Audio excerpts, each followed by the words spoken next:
Hello everyone, welcome back to the channel. This is Abhishek. Today, even in this class, we would be starting IP address. Very important when it comes to networking concepts. Networking లో మనకి main గా కావాల్సింది IP addresses. So IP addresses గురించి తెలుసుకుందాం.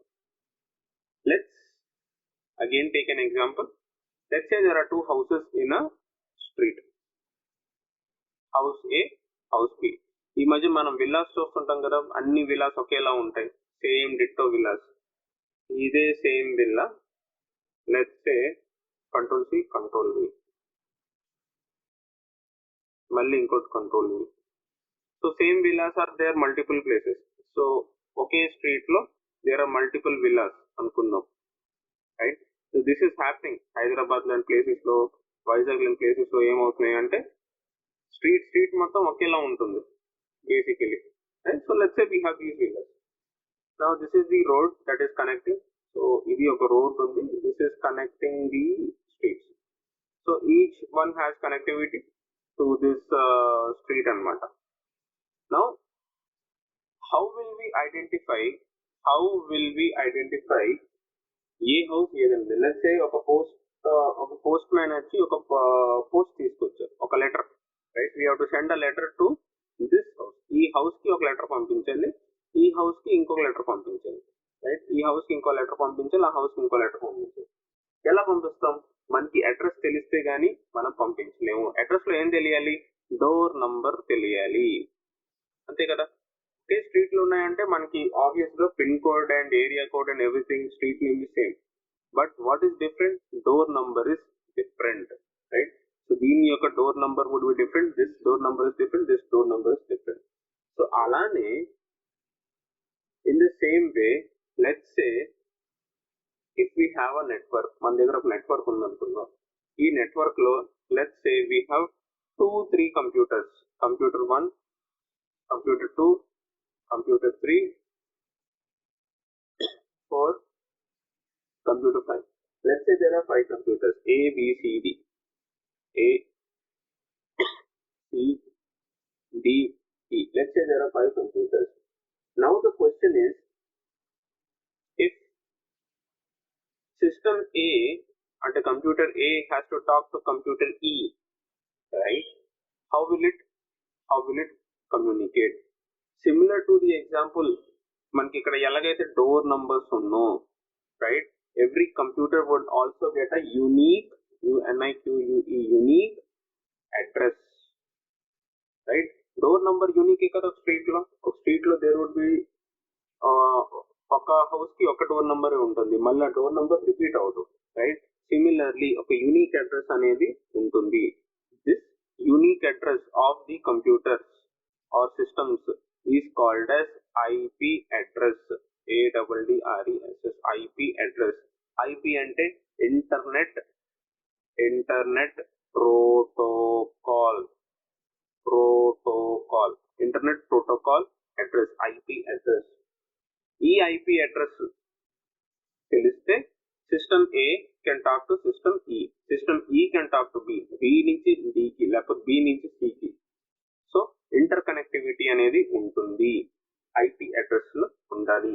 Now these IP addresses,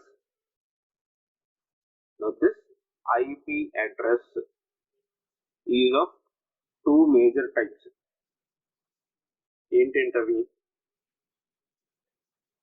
IPv4 and IPv6.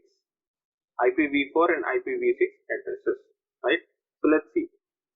Every location or device on the network must be addressable and has a unique identifier. Most networks today use TCP/IP. TCP అంటే Transmission Control Protocol, Internet Protocol, IP, as a standard to communicate on the network. In the TCP/IP protocol, this unique identifier is called as the IP address. There are 2 kinds of IP addresses, IPv4 and IPv6 addresses. IPv4 ఎలా ఉంటుంది?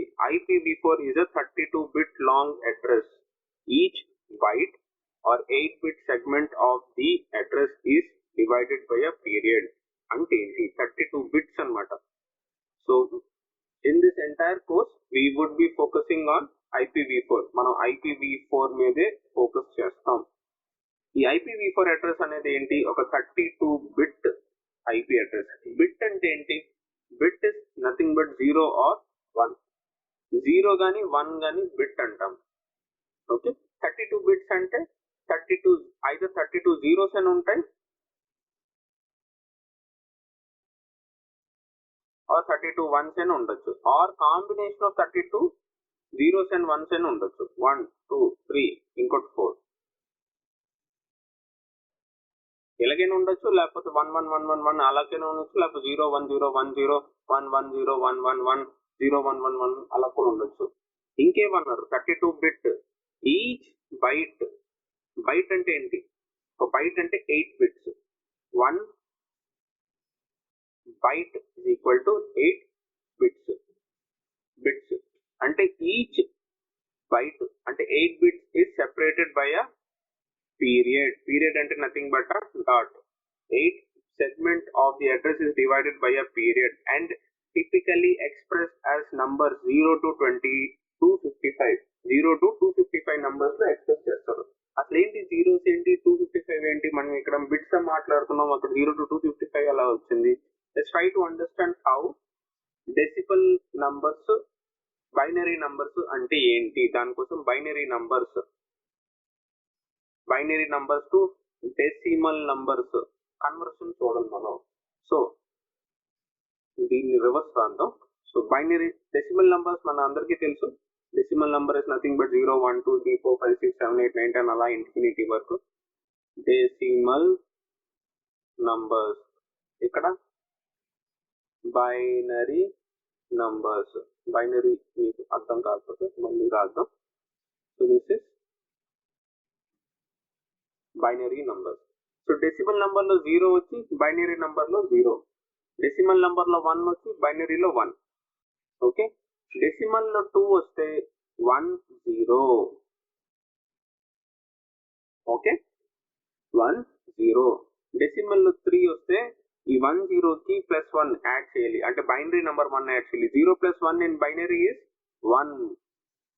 1 కి ఇంకేం లేదు కదా 1. So double 1 is 3. 4 అనేది ఏంటి? దీనికి ఇంకో ప్లస్ 1 యాడ్ చేయాలి, అంటే ఏమవుతుంది? 1 + 1 in binary is 0, carry forward 1. 1 + 1 in binary is 0, carry forward 1. 1 కి ఇంకేం లేదు కదా 1 0 0 ఇస్ 4. 5 ఏమవుతుంది? Very simple. 5 అనేది 1 0 1. 6 ఏమవుతుంది? 1 1 0. 7 ఏమవుతుంది? 1 1 1. 8 ఏమవుతుంది? ఇంకా 0. Simple. 1 1 1 0.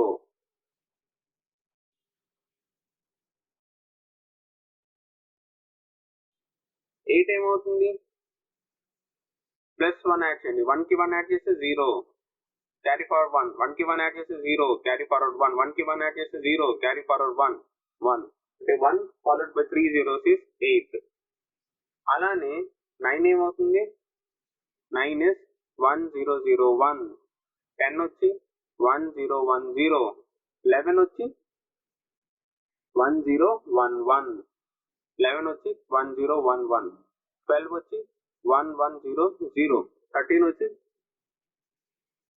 1 1 0 1 and so on and so forth. అలా మనం వెళ్తూనే ఉంటాం.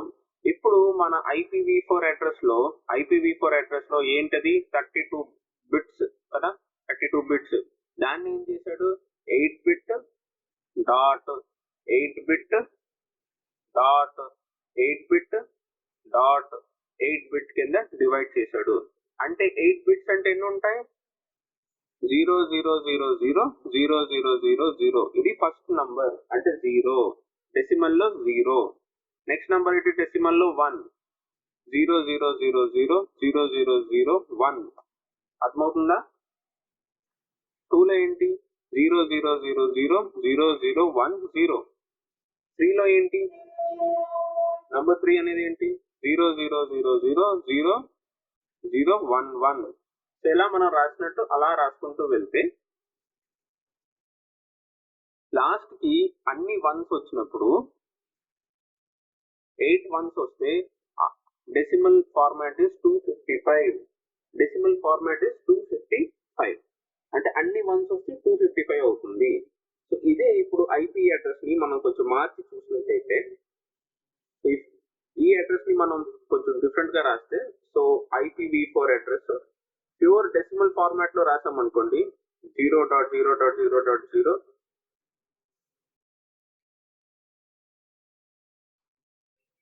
8 zeros, again 8 zeros, 8 zeros, 1 2 3 4 ఇంకో 3 8 zeros 8 zeros 8 zeros కింద రాస్తే ఇది బైనరీ ఫార్మాట్. డెసిమల్ ఫార్మాట్ లో అదేమవుతుంది, డెసిమల్ ఫార్మాట్ దీంట్లో రాస్తుంది వేరే కలర్ 0.0.0.0. అదే మనకి అన్ని వన్స్ వచ్చాయి అనుకోండి, బైనరీ ఫార్మాట్ లో అన్ని వన్స్ వచ్చాయి అనుకోండి, అప్పుడు ఏమవుతుంది, వచ్చే 11111111 డాట్ 1111 1111 డాట్ 1111 1111 డాట్ 1111 1111. 32 వన్స్ ఉన్నాయి కదా. ఇది ఇప్పుడు ఏమవుతుంది అడ్రస్, దిస్ అడ్రస్ బికమ్స్ 255.255.255.255. మీకు ఈ కన్వర్షన్ అనేవి అంత కొంచెం కష్టంగా ఉంది, లేదు నేను ఇంటర్నెట్ ఫాలో అవుతానంటే వెరీ సింపుల్. గూగుల్లో డెసిమల్ టు బైనరీ అని టైప్ చేస్తే మీకు కన్వర్టర్స్, ఆన్లైన్ కన్వర్టర్స్ చాలా వచ్చేస్తాయి. సో ఇక్కడ మీరు just decimal number 255 decimal number convert చేస్తే బైనరీ నంబర్స్ ఎన్ని వచ్చాయి, 8 వన్స్, 1 2 3 4 1 2 3 4. అదే 10 అనుకోండి, 10 కన్వర్ట్ చేస్తే 1010. మనం వాలిడేట్ చేసుకోవచ్చు మనం అక్కడ చేసింది కరెక్టా కాదా. 15 అనేది లాస్ట్, 4 డిజిట్ దీంట్లో 15 అనేది లాస్ట్. 16 అనేది ఏమవుతుంది, 16 అనేది 1 ఫాలోడ్ బై 4 zeros, 1 4 zeros వచ్చేస్తాయి. ఇది బైనరీ ఫార్మాట్. ఇది మీరు చేసుకోవచ్చు, ఇంటర్నెట్ లో వెళ్ళి మీరు చెక్ చేసుకోవచ్చు. సో బేసిక్ గా ప్రతి ఆక్టెట్ IPv4 అడ్రస్ లో ప్రతి ఆక్టెట్ లో మనకి 0 నుంచి 255 నంబర్స్ వరకు యాడ్ అవుతాయి. ఎలాగ మీరు 0 నుంచి 255 ఎలాగ ఇంటూ ఇది ఇది ఇది ఇలా అన్ని మీరు కాంబినేషన్ గాని చూసినట్టయితే, అంటే let's look at an example. So what is the first IP address? First IP address is 0.0.0.0. Second IP address ఏంటి 0.0.0.1. బైనరీ నంబర్స్ లో కాకుండా మనం డెసిమల్ లో మాట్లాడుకుంటున్నాం. 0.0.0.1, 0.0.0.2, 0.0.0.3, 0.5. మీరు ఎలా చేసుకుంటూ వెళ్తే 0.0.0.253, 0.0.0.254, 0.0.0.255. So you get 255 IP addresses. అదేంటి ఓన్లీ ఫస్ట్ ఆక్టెట్ లో. మళ్ళీ సెకండ్ ఆక్టెట్ లో ఏమవుతుంది, what is the next IP address, దీని తర్వాత ఉన్న IP అడ్రస్ ఏంటి, దీనికి డెసిమల్ 1 యాడ్ చేయాలి. అంటే బైనరీ ఫార్మాట్ లో ఆల్ వన్స్ ఉంటాయి కదా, 8 వన్స్ ఉంటాయి, 8 వన్స్ కి ఇంకోటి 1 యాడ్ చేస్తే 0.0.1.0. నెక్స్ట్ నెంబర్ ఏమవుతుంది దీంట్లో, సో మనకి నెక్స్ట్ IP అడ్రస్ ఏమొస్తుంది ఇక్కడ 0.0.1.1, 0.0.1.2. మళ్ళీ ఎలాగా మనం చేంజ్ చేసుకుంటూ వెళ్తే దట్ ఈస్ 0.0.0.0, 0.0.1.2 తర్వాత 1.3, 1.4, 1.5, 1.6 అలాగా మనం చేసుకుంటూ వెళ్తే 1.255, 0.0.1.255. దీనికి ఇంకొక 1 యాడ్ చేస్తే 0.0.2.0, తర్వాత 2.1, తర్వాత 2.2, 2.3 ఇలాగా 2.255. మళ్ళీ 3.0, 3.1, 3.2 అలాగా మనం వెళ్తే 3.255. సో ఇలాగా మనం చేసుకుంటూ వెళ్తే ఫైనల్ గా వచ్చి 255.255.255.255 255 వస్తాయి. టోటల్ ఎన్ని ఐపీ అడ్రసెస్ ఉంటాయి దీంట్లో? It contains a total of around 4 billion IP addresses. మన దగ్గర ఒక టేబుల్ ఉంటుంది, దాంట్లో కన్ఫర్మేషన్ వస్తుంది. సో 4,294,967.296 ఐపీ అడ్రసెస్ అనేవి వస్తాయి. Right, that is the IPv4 address space. అంటే ఒక IPv4 అడ్రస్ స్పేస్ లో 4 బిలియన్ ప్లస్ ఐపీ అడ్రసెస్ వస్తున్నాయి. 4.2 బిలియన్ వేసుకోండి. నౌ ద ప్రాబ్లమ్ లేదు, ఈ 4 బిలియన్ ఐపీ అడ్రసెస్ మనం హ్యాండిల్ చేయడం, గుర్తు ఉంచుకోవడం చాలా కష్టం. కాబట్టి దాన్ని ఏం చేశారంటే ఈ IPv4 అడ్రసెస్ ని క్లాసెస్ కింద డివైడ్ చేశారు. Class A, class B, class D, class E, class D and E. Right, so మీరు దాన్ని నేర్చుకోవాలనుకుంటే ఈ క్లాసెస్ గురించి నేర్చుకోవచ్చు. మన కోర్స్ లో అయితే మనం ఈ class A, class B, class C, D and E అంత స్ట్రెస్ చేయాల్సిన అవసరం అయితే లేదు. బట్ మనకి కావాల్సిన ఇంపార్టెంట్ పాయింట్ ఏంటంటే private and public IP addresses. Public and private IP addresses ముందు let's actually look at IPv6 IP addresses. IPv6 IP addresses ఏమవుతాయి? ఇది IPv4 is a 32-bit long IP address, right? IPv6 వచ్చి 128-bit long number. Point number 1. Point number 2, IPv4 వచ్చి binary format లో ఉంటుంది. IPv6 వచ్చి hexadecimal format లో ఉంటుంది. అంటే 0 to 15. ఆ 15 కాస్త 0 to 9 వరకు వచ్చి 0, 1, 2, 3, 4, 5, 6, 7, 8, 9. 10 వచ్చి A, 11 వచ్చి B, అలాగా F వరకు, అంటే 15 వరకు ఉంటాయి. సో అందుకు it's a combination of these. And ఇక్కడ మనకి 128 బిట్స్ కాస్త మధ్యలో ఎలా డివైడ్ అవుతాయి? ఒక కోలన్ యూజ్ చేసి డివైడ్ చేస్తాం. IPv4 లో ఒక డాట్ వాడే వాళ్ళం పీరియడ్, ఇక్కడ IPv6 లో ఒక కోలన్ యూజ్ చేస్తాం. So that is IPv6 IP addresses, right? So ఇది ranges. Let's now look into next big point, that is IP addresses. IP addresses లోనే నెక్స్ట్ బిగ్ పాయింట్ వచ్చి public versus private IP addresses. Very very very critical, very important point, that is public versus private IP addresses. First private IP addresses ఏంటో తెలుసుకుందాం, తర్వాత automatic గా public IP addresses మనకు తెలిసిపోతాయి. Private IP addresses లో class A, class B, class C series అని చూసాం కదా, డి అండ్ ఈ కూడా చూసాం. అలానే క్లాస్ ఏ, బి, సి లో కొన్ని ఐపీ అడ్రసెస్ ని ప్రైవేట్ ఐపీ అడ్రసెస్ అని క్లాసిఫై చేశారు. ప్రైవేట్ ఐపీ అడ్రస్ అంటే ఏంటి? ఒక నెట్వర్క్ ఉందనుకోండి, రైట్? ఇది నెట్వర్క్, ఇది ఇంకొక నెట్వర్క్. ఇక్కడ ఒక ప్రైవేట్ ఐపీ అడ్రస్ ఉంది, ఇక్కడ ఒక ప్రైవేట్ ఐపీ అడ్రస్ ఉంది అనుకోండి. నెట్వర్క్ అంటే ఒక వైఫై నెట్వర్క్ అనుకోండి, రైట్? ఇక్కడ ఇంకో ప్రైవేట్ వైఫై నెట్వర్క్ అనుకోండి, రైట్? సో ఇది ఒక హౌస్ అనుకుందాం. ఈ హౌస్ లో ఇక్కడ కూడా ఒక టీవీ ఉంటుంది, ఇక్కడ కూడా ఒక టీవీ ఉంటుంది, రైట్? ఇప్పుడు ఈ ఇంట్లో వాళ్ళు, హౌస్ ఏ లో ఉన్న వాళ్ళు ఈ ఇంట్లో ఉన్న టీవీని యాక్సెస్ చేయగలరా? చెయ్యలేదు. No, not possible. అంటే మనం యూట్యూబ్ లో షేర్ చేస్తాం కదా, ల్యాప్టాప్, మొబైల్ డివైసెస్ నుంచి టీవీలో ప్లే చేసుకోవచ్చు కదా, అవన్నీ ఎలా జరుగుతున్నాయి? అవన్నీ సేమ్ నెట్వర్క్ లో ఉండడం వల్ల జరుగుతున్నాయి. అదే ఈ ఇంట్లో ఉన్న మొబైల్ డివైస్ నుంచి ఈ టీవీలో మనం ప్లే చేయొచ్చా? చేయలేము. కానీ there is one way to do it. ఈ మొబైల్ డివైస్ వచ్చి ఈ వైఫై కనెక్ట్ అయితే మన ఈ ఇంట్లో కూర్చొని ఈ ఇంట్లో ప్లే చేయొచ్చు, దట్ ఈస్ పాసిబుల్. బట్ మీరు ఈ వైఫై కనెక్ట్ అయితేనే చేయగలరు. అది ఎందుకు? బికాస్ ఈ టీవీకి అనేది కూడా మనకి ఈ మధ్య స్మార్ట్ టీవీస్ వచ్చాయి కదా, సో ఈ టీవీకి కూడా ఒక ఐపీ అడ్రస్ అనేది అసైన్ అవుతుంది.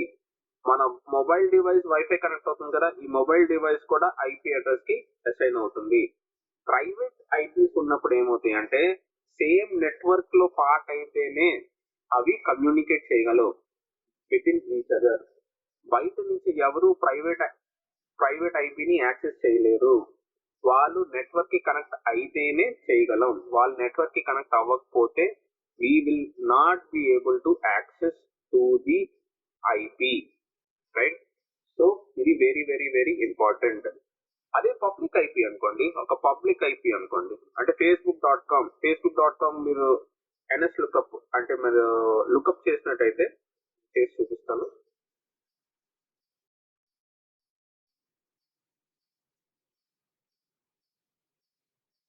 ఫేస్బుక్.com మీరు చూసినట్టయితే 57.144.122.1 ఇదేదో పబ్లిక్ ఐపీ వచ్చింది. This is a public IP.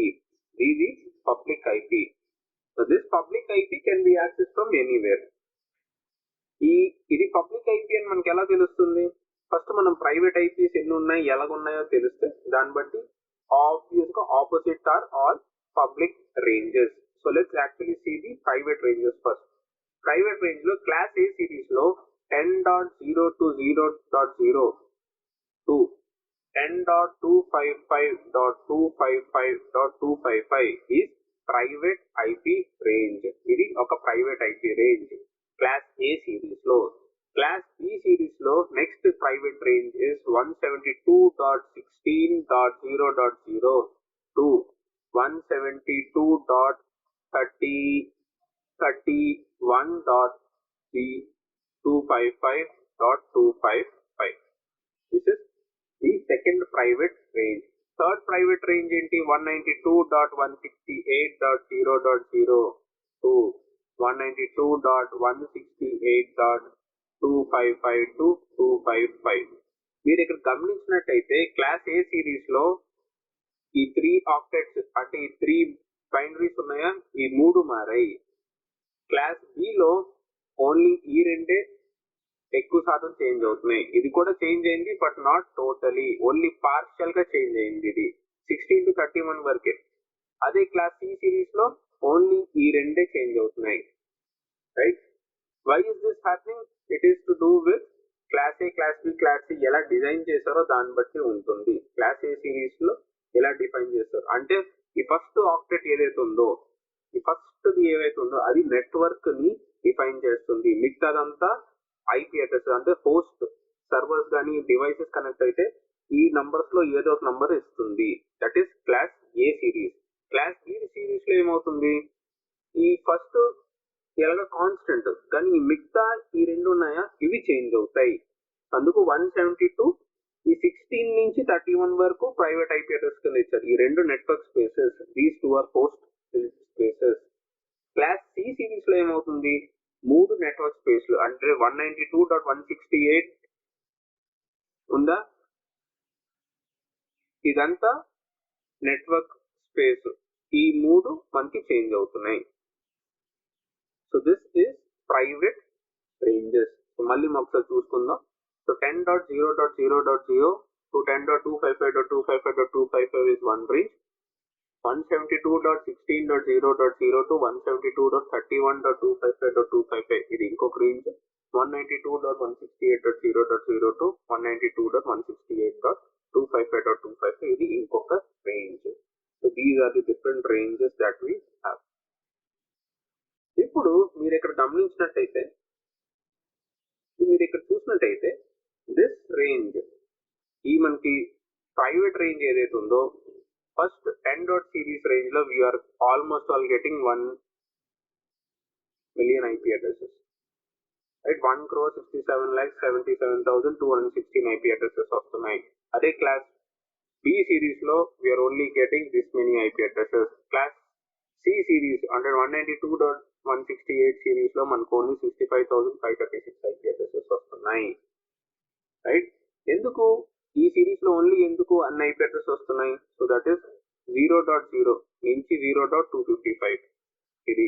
తర్వాత 1.0 నుంచి అలాగా మనం 1.0, 2.0, 3.0 అలా అలా వెళ్తే 255.0 ఇంకా అలా కిందకి వెళ్తే 255.255 అంటే 255 into 255 ప్లస్ ఇంకోటి ఉంటుంది కదా, ఎందుకంటే 0 కూడా యాడెడ్ కదా, అంటే 256 into 256 256 into 256 is 65,536 IP addresses.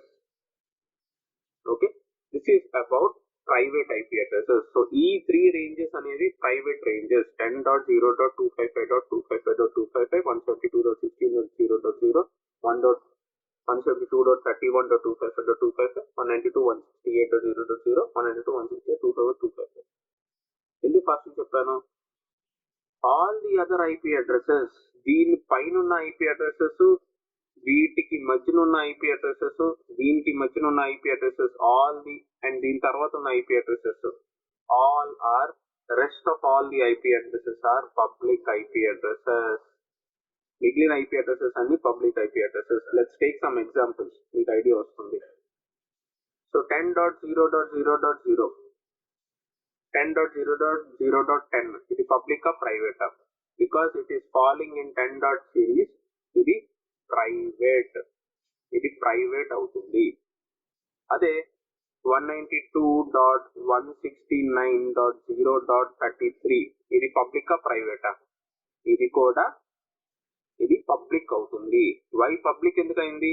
ఎందుకంటే 192.168.0.0 టు 192.168 ఉండాలి, ఇది 169 అంటే ఆ తర్వాత సిరీస్, ఆ తర్వాత ఐపీ అడ్రసెస్, తర్వాత ఉన్న ఐపీ అడ్రస్ కాబట్టి ఇది పబ్లిక్ అయింది. నెక్స్ట్ ఇంకొక ఎగ్జాంపుల్ తీసుకుందాం. 172.31.2.44 ఇది ప్రైవేట్ అవుతుంది. ఎందుకు? Because it is falling inside the range. 172.31.255.255 లోపల వస్తుంది కాబట్టి 172.31.2.44 this is private IP address. Okay, so ఇలా మీరు ఐపీ అడ్రసెస్ ని గుర్తుపట్టుకోవాలి. If you see any IP address in the range of 10 dot series, 10 dot series లో మీరు ఏ ఐపీ అడ్రస్ చూసినా that is a private IP address. Private IP address అయితే we cannot connect to that IP address from out side, బయట ప్రపంచం నుంచి we cannot connect. మనం ఆ నెట్వర్క్ లోపలికి వెళ్తేనే we would be able to connect. If we are not part of the network, మన network part కాకపోతే we will not be able to connect to that IP address. మళ్ళీ చెప్తున్నాను. Let's take an example. Let's say ఇది I'm living in this house, right? So నా దగ్గర ఒక network ఉంది. ఈ నెట్వర్క్ లో నా దగ్గర ల్యాప్టాప్ ఉంది. ల్యాప్టాప్ లో నాకు ఐపీ అడ్రస్ వచ్చి 192.168.22.42 వచ్చింది అనుకుంది, రైట్? దిస్ ఇస్ ఎక్కడో AWS లో, అంటే క్లౌడ్ లో ఎక్కడో AWS లో ఒక సర్వర్ ఉంది. సర్వర్ యొక్క IP address 10.34.0.0. Let's say this is the IP address of the server. ఈ ల్యాప్టాప్ నుంచి ఈ సర్వర్ కి నేను కనెక్ట్ అవ్వగలనా? Answer is no. ఎందుకు? నా నెట్వర్క్ ఇస్ 192.168. నేను ఈ నెట్వర్క్ లో ఉన్నాను, సర్వర్ ఏమో 10.34 నెట్వర్క్ లో ఉంది. So I will not be able to connect. నేనేం చేయగలను? ఇదే నెట్వర్క్ లో ఒక పబ్లిక్ సర్వర్ ఉందనుకోండి, ఒక సర్వర్ పబ్లిక్ ఉందనుకోండి. ఒక పబ్లిక్ సర్వర్ అంటే ఒక పబ్లిక్ ఐపీ అడ్రస్ ఉన్న సర్వర్ అనుకోండి. ఈ పబ్లిక్ ఐపీ అడ్రస్ ఉన్న సర్వర్ కి అంటే ఒక 9.42.33.42, రైట్? మీరు ఇక్కడ 19 కూడా పెట్టుకోవచ్చు, 199 కూడా పెట్టుకోవచ్చు, అది మీ ఇష్టం. 192.42.33.42 ఇది పబ్లిక్ ఐపీ అనుకోండి. అప్పుడు నేను ఏం చేయగలను? ఇక్కడి నుంచి ఈ సర్వర్ కి కనెక్ట్ అవ్వగలను, అంటే ఈ సర్వర్ కి కనెక్ట్ అవ్వగలను. ఈ సర్వర్ నుంచి ఈ సర్వర్ కి కనెక్ట్ అవ్వగలను. ఈ సిస్టమ్ ని జంప్ సర్వర్స్ అంటారు, జంప్ సర్వర్ అంటారు. ఇవన్నీ మనం నెక్స్ట్ AWS క్లాసెస్ స్టార్ట్ అయిన తర్వాత మనం డెఫినెట్ గా చూద్దాం. But this is the concept. Without a jump server, ఒక జంప్ సర్వర్ కానీ లేకపోతే we will not be able to connect to the server.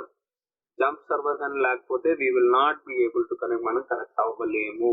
That is the thing. Public IP addresses and private IP addresses అందుకు చాలా చాలా చాలా important. మీరు public IP addresses గుర్తుపట్టుకోవడం తెలిస్తే very good. If not we will struggle a bit in troubleshooting. Troubleshooting చేసినప్పుడు మనకు చిన్న చిన్న ఇబ్బందులు వస్తుంటాయి, right? So very important to make a note of the ranges that are private. ఇది మీరు ఓన్లీ ఇది గుర్తుపెట్టుకుంటే సరిపోతుంది, రెస్ట్ ఈజ్ ఆల్ ఓకే. ఇవాళ క్లాస్ లో ఇక్కడ వరకు. In the next class we would actually be looking into next concept, that is CIDR. CIDR చూసిన తర్వాత then we will also start and plan to create a network. ఆ తర్వాత మనం OSI model చూస్తాం, and that will be the end of cloud fundamentals. Okay, so మీకు కానీ video నచ్చినట్టయితే please like the video and share చేయండి అందరితో.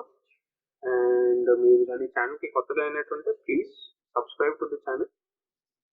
చాలా మంది చేయట్లేదు. It's a very good encouragement for me to keep recording the videos. CIDR ranges అంటే ఏంటి? అంతకుముందు let's take an example of again ఒక ఎగ్జాంపుల్తో దీన్ని అండర్స్టాండ్ చేయడానికి ట్రై చేద్దాం. So let's take an example wherein let's consider there is an engineering college. ఒక engineering college ఉందనుకుంటాం. సో ఈ ఇంజనీరింగ్ కాలేజ్ అనేది కొత్త engineering college, brand new engineering college. దీని బిల్డింగ్ కూడా ఈ రీసెంట్ ఇయర్స్లోనే కన్స్ట్రక్ట్ అయింది. ఓకే, బిల్డింగ్ కూడా రీసెంట్ ఇయర్స్లో కన్స్ట్రక్ట్ అయింది. It's a very new engineering college. ఇంకా బ్యాచెస్ అనేవి స్టార్ట్ అవ్వలేదు. సో ఇప్పుడు ఏమవుతుందంటే ఇంజనీరింగ్ కాలేజ్కి ప్రిన్సిపల్, డీన్ ఉంటారు కదా. సో వాళ్ళు ఏమంటారంటే వాళ్ళ కోరిక ఏంటంటే కాలేజ్లో ఉన్న ప్రతి student, every student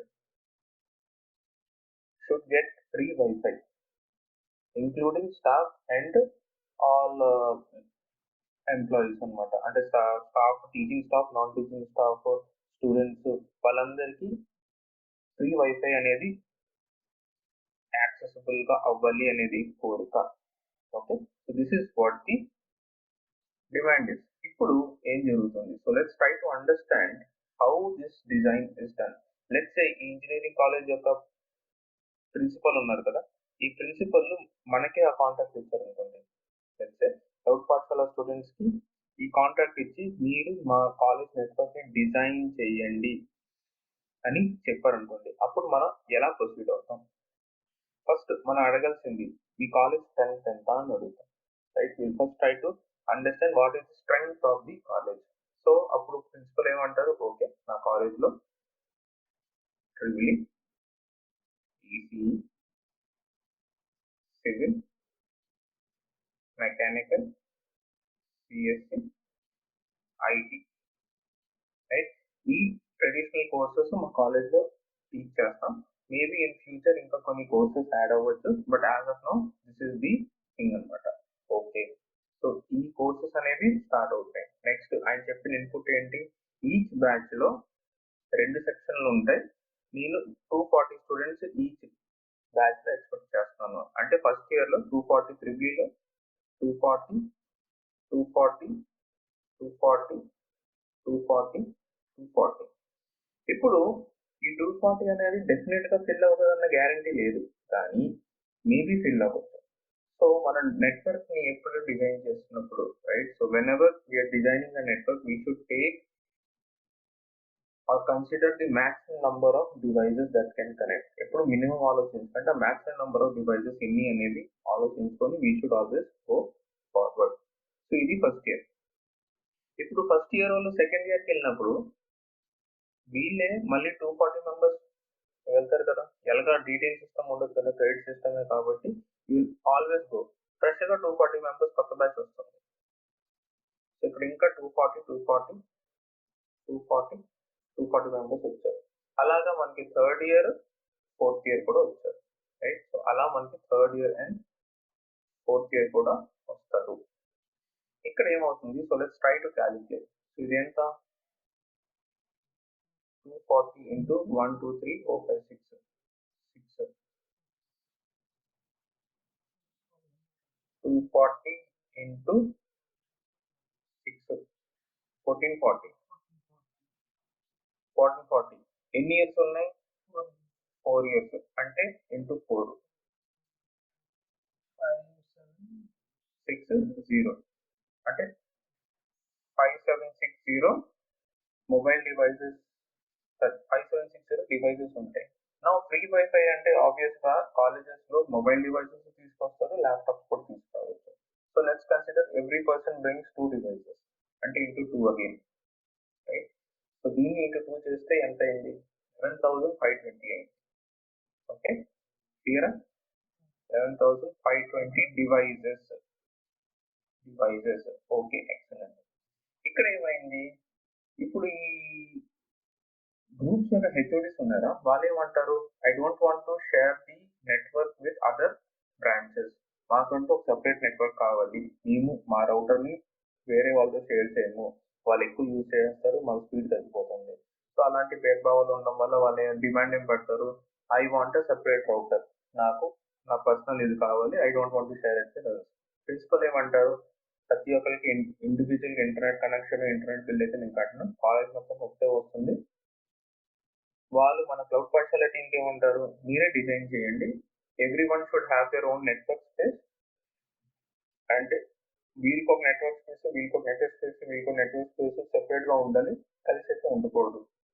okay sir, we're currently calculating the number of, మా క్యాలిక్యులేషన్స్ కంప్లీట్ అయిందంటే we'll start designing the network, అప్పుడు మీకు సరిపోయినట్టుగా మేము డిజైన్ చేసి ఇస్తామని చెప్తాం. ఓకే, ఇది 11,000 ఏంటి, only for students. Let's say faculty అనేది there are 200 టీచింగ్ స్టాఫ్ చేసుకున్నారు. 200 teaching staff will obviously have again 2 devices, laptop phones 400. So again 400 people added, right? Let's say there is a college fest or something, or there is a parent teacher meeting or something, right? So అలాంటప్పుడు ఇంకా చాలా మంది వస్తారు, వాళ్ళకి కూడా wifi provide చేద్దాం అని ఒక ఆలోచన ఉండొచ్చు. బికాస్ కాలేజ్ ఫెస్ట్ అప్పుడు కూడా ఫ్రీ వైఫై ప్రొవైడ్ చేశారంటే అది అద్భుతమైన పబ్లిసిటీ, రైట్? ఒక కాలేజ్కి చాలా మంది publicity. So let's say they do another 22,500 students ఇంకో బయట నుంచి కావచ్చు, వచ్చే ఛాన్స్ ఉంది. ఆ క్యాలిక్యులేషన్స్ అయ్యాయి అనుకుంటా. ఇప్పుడు ఏమవుతుంది, 11,520 plus 400 plus of 25,000 students rough కే తీసుకున్నాం. 2,000 రాసాం కదా, 2,000 అంటే ఇంకో 20,000 యాడ్ చేస్తే ఇంకా 11,520 ప్లస్ 400 ప్లస్ 22,500, 34,000 రఫ్గా. So we are expecting 34,420 devices to be connected in this network. Okay, excellent. ఇప్పుడు 34,000 IP అడ్రసెస్ ని ఎలా డిజైన్ చేయాలో చూద్దాం. ఇక్కడ ఏం జరుగుతుందంటే, ఎప్పుడైనా మీరు ఒక నెట్వర్క్ డిఫైన్ చేస్తున్నప్పుడు, when we define or design our network, right, ఇక్కడ ఏం చేస్తామంటే always there is a starting IP and ending IP, right? ఒక starting IP and ending IP ఉంటుంది. అంటే లెట్స్ సే ఒక 10 డాట్ సిరీస్ ఎగ్జాంపుల్ తీసుకుందాం, 10.0.0.0 to 10. Maybe 255.255.255 తీసుకోవచ్చు, right? there is always a possibility. ఇప్పుడు అసలు ఈ 10.0.0.0 to 255.255 లో ఎన్ని ఐపీస్ ఉంటాయి, చాలా ఎక్కువ ఐపీస్ అయిపోతాయి, right? Because it is 255 into 250, అంటే 255 అంటే 256 ఐపీస్, జీరో ఇంక్లూడెడ్. 256 into 256 అంటే 65,000 ఐపీస్, 536 ఐపీ అడ్రసెస్, 256 into 256. అలాంటప్పుడు మనకి ఈ రెండు నెట్వర్క్ స్పేసెస్ సరిపోతుంది, ఈ రెండు హోస్ట్స్ సరిపోతుంది, ఇది మనం నెట్వర్క్ కింద వాడుకోవచ్చు. సో అప్పుడు మనం ఏం చేస్తాం, so we will propose the principal that, okay, hello mister principal, మేము ప్రపోజ్ చేస్తుంది ఏంటంటే, because you have these branches, మీ దగ్గర ఈ బ్రాంచెస్ ఉన్నాయి కాబట్టి, because you have these many branches, triple ECE,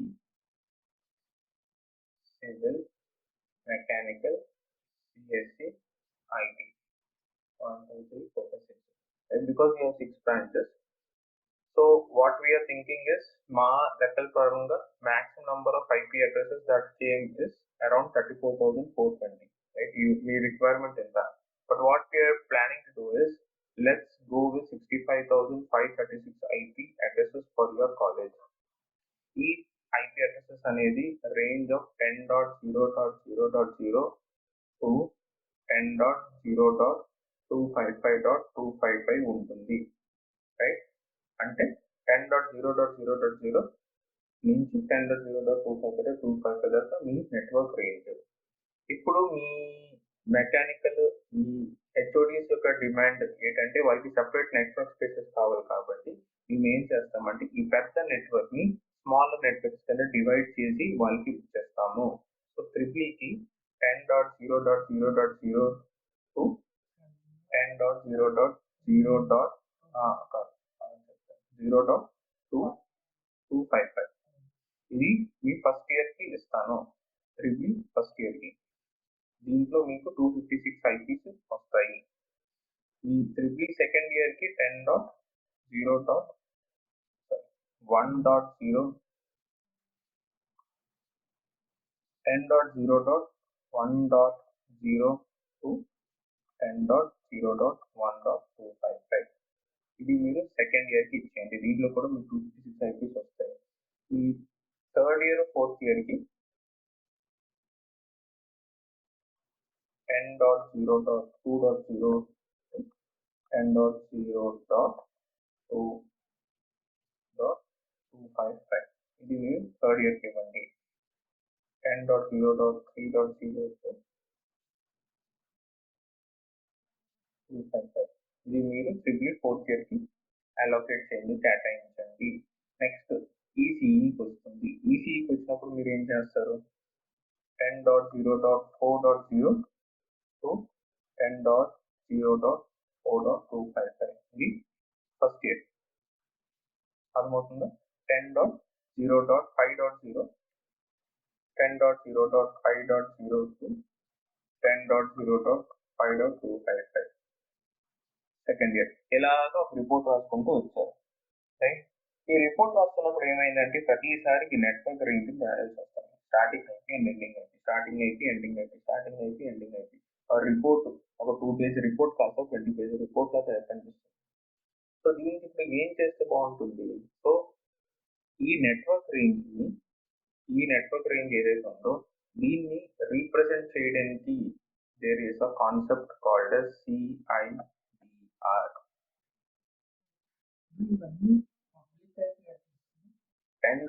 series అంతా private IP address. 10 series IP addresses అన్ని ప్రైవేట్ ఐపీ అడ్రస్. ఈ సిఐడిఆర్ అంటారు. సిఐడిఆర్ అనేది ఏంటి? జనరల్ గా ఏం చేస్తామంటే సిఐడిఆర్ లో ఒక ఐపీ అడ్రస్ రాసి దాని ముందు ఒక నంబర్ రాస్తాం. ఇట్ కెన్ బి 32, 31, 30 అలాగా 0 వరకు వెళ్ళచ్చు. రైట్? నౌ మీరు గుర్తుంచుకోవాల్సింది ఏంటంటే so there is a small table that we have CIDR. CIDR లో చూసినట్టయితే /32 అంటే యూ గెట్ ఓన్లీ 1 ఐపీ. /32 అంటే ఓన్లీ 1 ఐపీ అడ్రస్. అంటే ఫర్ ఎగ్జాంపుల్ లెట్స్ టేక్ 10.33.92.42/32 అని అనుకోండి. అంటే ఈ ఐపీ అడ్రస్ అంటే 10.33.92.42 దిస్ ఐపీ అడ్రస్ ఓన్లీ అని అర్థం. అదే /31 అన్నాను అనుకోండి, దీనికే /31 అని అనుకోండి. ఇప్పుడు ఏమవుతుంది? /31 లో how many IP addresses do I have? 2. Right? అలాంటప్పుడు ఏమవుతుంది? /31 అంటే 10.33.92.42 టు స్టార్టింగ్ ఐపీ అయిపోతుంది. ఎండింగ్ ఐపీ వచ్చి 10.39.92.40 3 అయిపోతుంది. 2 ఐపీస్ కాబట్టి /32 లో starting IP and ending IP is this one only. This /31. అదే /30 కి ఎన్ని ఐపీ అడ్రస్ వస్తే /30కి 4. 2 to the power నడుస్తుంది. 2 to the power 0, 1, 2 to the power of 1, 2 to the power of 2, 4 ఇలా 2 ఫ్యాక్టోరియల్ అంటే 2 దీంతో వెళ్తాయి, మల్టిపుల్స్ తో వెళ్తాయి. రైట్? సో ఇప్పుడు మనకి రిక్వైర్మెంట్ ఏంటి? సో ఫస్ట్ మన కాలేజ్ కి ఏ నంబర్ ఇచ్చాం? 10.0.0.0 to 10.0.255.255 అంటే 10.0.0.0 to ఇది మనం 16 ఇచ్చాం. 255.255 ఇది మారుతుంది. 65,536. సో బేసికలీ కాలేజ్ యొక్క నెట్వర్క్ ఏంటి? Redesign everything. Right? College address ఇది 10.0.0.0 10.0.0.0/16 అంటే దీని స్టార్టింగ్ IP అడ్రస్ ఎంత 10.0.0.0 to 10.0.5.255. ఓకే, దీన్ని మీరు వ్యాలిడేట్ చేయాలనుకోండి. సో ఏం చేస్తారంటే మీరు గూగుల్లో CIDR to IP range calculator type చేశారనుకోండి, ఇక్కడ మీకు ఈజీగా క్యాలిక్యులేషన్స్ అనేవి వచ్చేస్తాయి. ఇక్కడ మీరు 10.0.0.0/16 ఇచ్చి క్యాలిక్యులేట్ కొడితే you will get the first IP, that is 10.0.0.0 first IP, 10.0.255.255 last one, right. ఇది కాలేజ్ యొక్క. ఇప్పుడు మనం బ్రాంచెస్కి వచ్చాం కదా, కాలేజ్ యొక్క అది అలా వచ్చింది. ఇప్పుడు సిబ్లింగ్స్ వచ్చేద్దాం, right. So what is the range 10.0.0.0. వీటికి పర్ ఇయర్ ఎంత కావాలి 240 కావాలి. మనం ఏం చేస్తాం 40 దగ్గరలో ఏది ఉంది ఈ టేబుల్లో 256 అనేది చాలా దగ్గరలో ఉంది, ఆ /24, రైట్. మీకు ఎక్స్ట్రా ఐపీస్ ఇచ్చేస్తాం, ప్రాబ్లం లేదు, /24.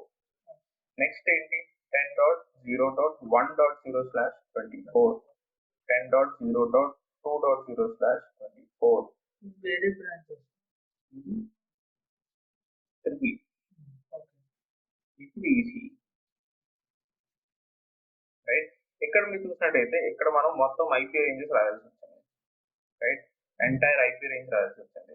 ఈసారి ఏం చేసాం వెరీ సింపుల్ గా 10.0.0 10./24తో కవర్ అయిపోతుంది. సో దీనికి వచ్చినప్పుడు 10.0.4.0/24, ఎందుకంటే 3.0 ఆల్రెడీ కంప్లీట్ అయిపోయింది. So next is 4, 10.0.5.0/24, 10.0.6.0/24, 10.0.7.0/24. Next is mechanical, right. So mechanical కి అగైన్ 10.0.8.0/24, 10.0.9.0/24, 10.0.10.0/24, 10.0.11.0/24.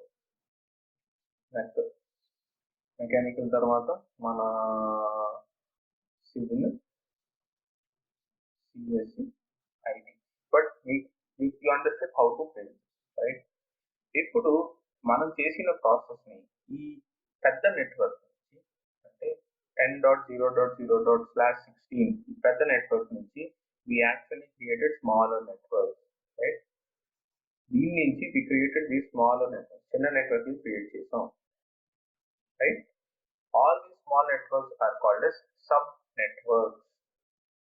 ఓకే, ఒక పెద్ద నెట్వర్క్ నుంచి మీరు స్మాలర్ నెట్వర్క్ క్రియేట్ చేశారు, దాన్ని మీరు సబ్ నెట్వర్క్ అని అంటారు. These are called as sub networks. So we created big network, that is college, and then we created smaller networks, okay, sub network. This is how you design the architecture. The same engineering college example మనం AWS లో కూడా use చేస్తాం. AWS లో we will be creating a big network, right. ఒక private network ని create చేస్తాం, because private ఎందుకంటే it is having private spaces. So private network create చేస్తాం, ఆ ప్రైవేట్ నెట్వర్క్ నుంచి we will create smaller subnets, will create smaller subnets. ఆ పెద్ద network ని VPC అంటారు AWS లో, ఈ స్మాలర్ నెట్వర్క్ ని సబ్నెట్స్ అంటారు, right. But will come to that when the time comes. This is the CIDR. Clear? CIDR define చేయాలి అంటే మనము a group of networks, sub-networks is called as CIDR. CIDR is a naming convention. CIDR అనేది ఒక naming convention మాత్రమే. ఇదిందా /32/31 just ఒక naming convention, అంటే ఒక range ని ఈజీగా రిప్రజెంట్ చేయడాన్ని CIDR అంటారు. CIDR యూజ్ చేసి అంటే ఈ /32/31/30 ఈ స్లాష్ యూజ్ చేసి ఈజీగా ఎలా రిప్రజెంట్ చేయాలి, that's the only use of CIDR, right. ఇక్కడ మీరు సిఆర్డిఆర్ లో చూసినట్టయితే అసలు మీరు ఈ టేబుల్ మొత్తాన్ని గుర్తుంచుకోవాల్సిన అవసరం లేదు, బట్ మీరు గుర్తుంచుకోవాల్సిన సిఐడిఆర్స్ వచ్చి a /32 which is only one IP, right? A /24 which is 256 IPs, a /16 which is 65,536 IPs, /0 which is all IP addresses in the internet. ఇక్కడ ఒక ఫన్ ఫ్యాక్ట్ ఏంటంటే /32 అనేది /32 మనం ఎప్పుడైతే రాస్తామో all the components are constant. A dot B dot C dot D is constant. అంటే 10.33.42.99 రాస్తాం కదా, this is constant. /24 వచ్చినప్పుడు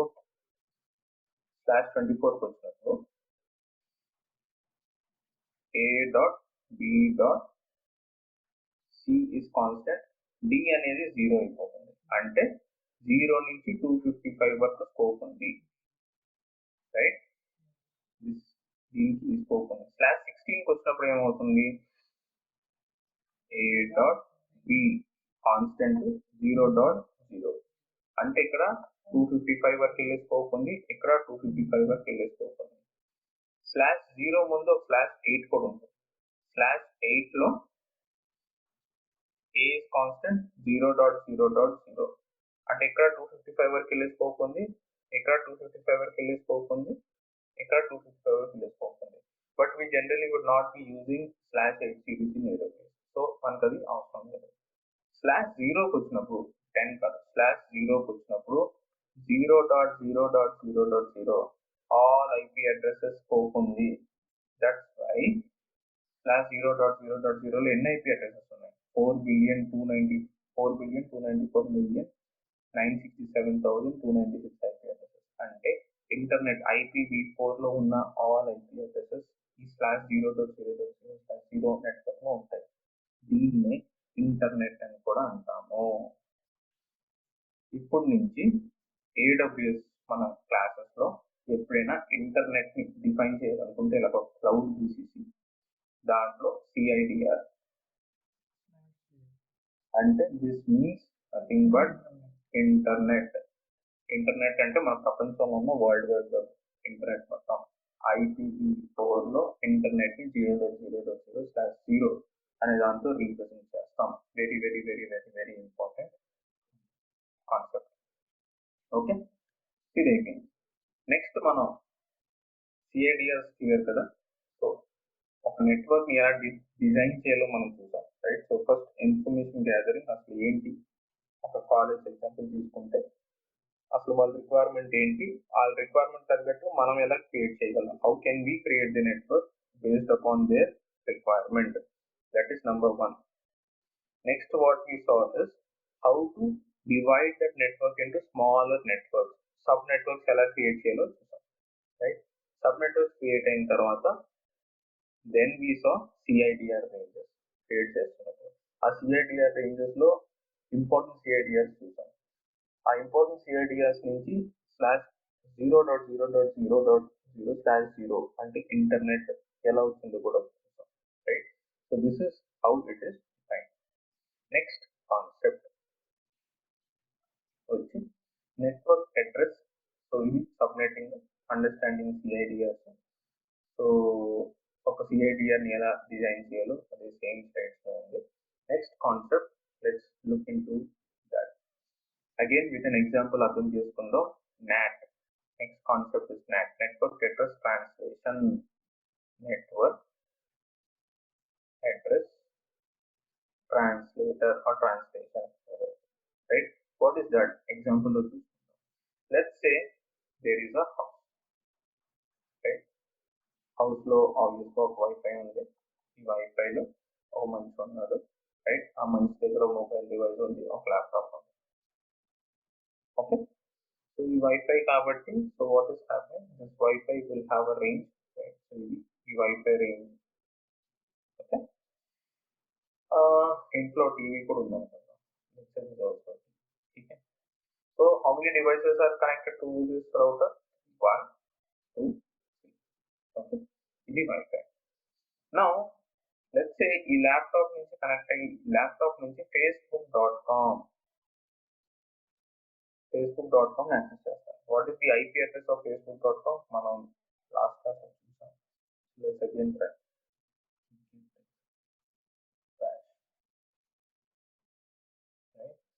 So let's do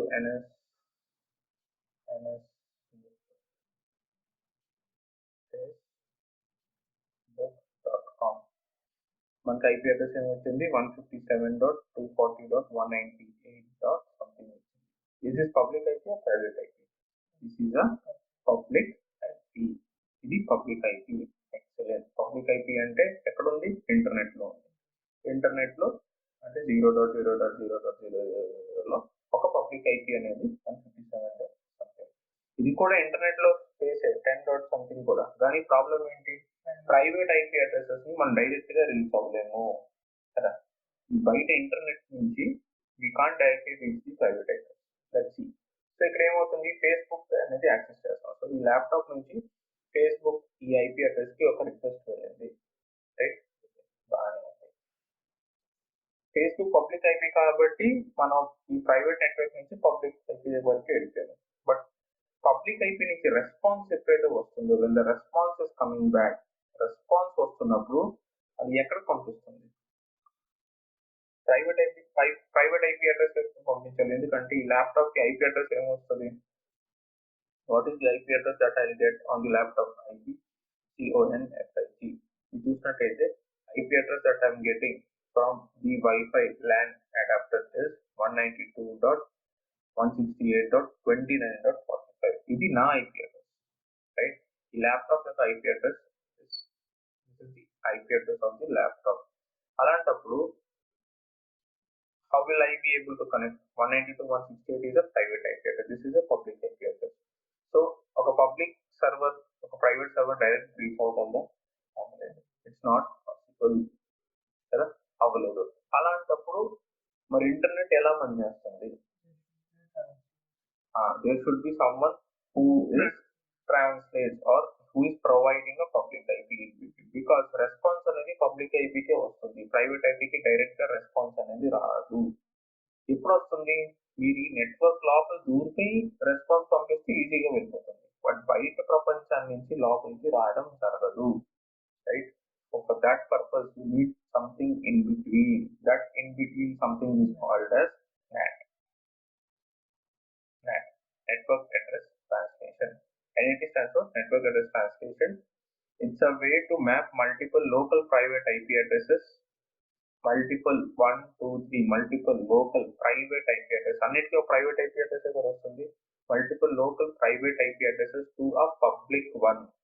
NAT కి ఒక పబ్లిక్ ఐపీ అనేది ఉంటుంది. రైట్? ఈ ప్రైవేట్ ఐపీ అడ్రస్ ని ఒక పబ్లిక్ ఐపీ అడ్రస్ కి మనం లింక్ చేస్తాం. Organizations that want to use multiple devices to employ a single IP address use NAT, right? అంటే మన ఆఫీస్ సెటప్ లో అందరికి ఒక ఐపీ అడ్రస్ వస్తుంది, బట్ ల్యాప్టాప్స్ లో అందరికి వేరే వేరే ఐపీ అడ్రస్ వస్తాయి. బట్ అలా జరుగుతుంది. అసలు NAT ఎలా పనిచేస్తుంది? ఇన్ ది హోమ్ ఎన్వైరన్మెంట్, మన ఇంట్లో the laptop sends the request to the router, right? మన వైఫై రౌటర్ కి పంపిస్తుంది. అంటే దీనికి వైఫై రౌటర్ కి రిక్వెస్ట్ పంపించింది laptop, which passes it along to the web అంటే ఇంటర్నెట్ పంపిస్తుంది. But first the router changes the out going IP address from a private IP address to a public IP address. అంటే ఈ NAT IP address అనేది router already తెలుసు. అసలు ఈ NAT ఎవరు ఇస్తున్నారు? రౌటర్ లో ఇన్బిల్ట్ ఉంటుందా? కాదు. ఈ ఇంటర్నెట్ సర్వీస్ ప్రొవైడర్ ఎవరైతే ఉంటారో ఐఎస్పీ, రైట్? జియో ఫైబర్ కానీ, ఎయిర్టెల్ ఫైబర్ కానీ, యాక్ట్ ఫైబర్ కానీ, there are a lot of fiber networks that are there కదా. So they would be providing the NAT IP. A NAT IP configuration అనేది వాళ్ళ దగ్గర ఉంటుంది. So they will provide us what the IP is.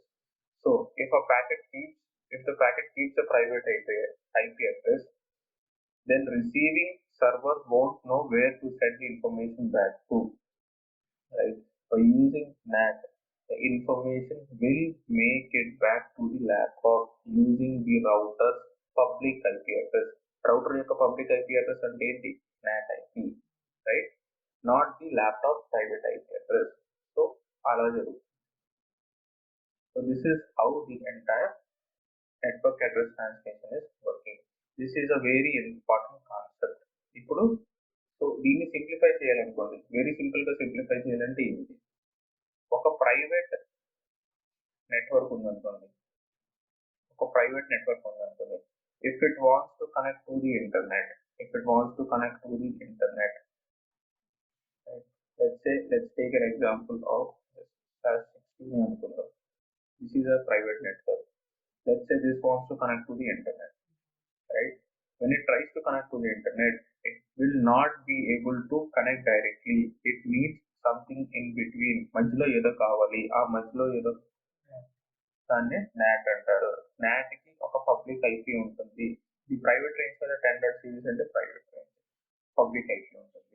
So ఇక్కడ నుంచి లోపల ఒక server ఉందనుకోండి, లేకపోతే ల్యాప్టాప్ ఉందనుకోండి, అది మన ఇంటర్నెట్ లో ఏంటని తీసుకుంటే ఫస్ట్ మన రౌటర్కి వెళ్తుందా, రౌటర్ కాస్త ఏం చేస్తుంది, NAT యొక్క పబ్లిక్ ఐపీ యాడ్ చేసి దీనికి పంపించాలి, right? Basically this is why it is needed. AWS లో కూడా సేమ్ ప్రిన్సిపల్స్. ఇప్పుడు మనం మాట్లాడుతున్న ప్రతిదీ ఫండమెంటల్స్ ఎప్పుడు చేంజ్ అవ్వం, రైట్? మీరు ఏ క్లౌడ్ చేంజ్ అయినా this is a fundamental. Private IP address cannot directly talk to the internet. మధ్యలో మీకు నెట్వర్క్ అడ్రస్ ట్రాన్స్లేషన్ డివైస్ కావాలి. AWS లో దానికి వేరే పేరు ఉంటుంది, Azure లో వేరే పేరు ఉండొచ్చు, GCP లో వేరే పేరు ఉండొచ్చు, but fundamental is the same, right? Similarly మనం డైరెక్ట్ గా ల్యాప్టాప్, ఇంట్లో కూర్చున్న ల్యాప్టాప్ తో we can't directly connect to this server. మనకి మధ్యలో ఒక పబ్లిక్ ఐపీ ఏదో కావాలి, దాన్ని జంప్ కూడా అంటాం. లాస్ట్ క్లాస్ లో చిన్న డెమోలో చూసాం, జంప్ అని చెప్పి. This is about network address translation. There are lot different type of network address translations, not very important, but the core concept తెలుసుకుంటే అది సరిపోతుంది, right? So this is about network address translation. So ఇప్పుడు మనం quickly revise చేసుకుని ఇప్పుడు మనం discuss చేసింది ఏంటి, CIDR లో /32/24/60/0, right? /32 అంటే 1, /24 అంటే 2.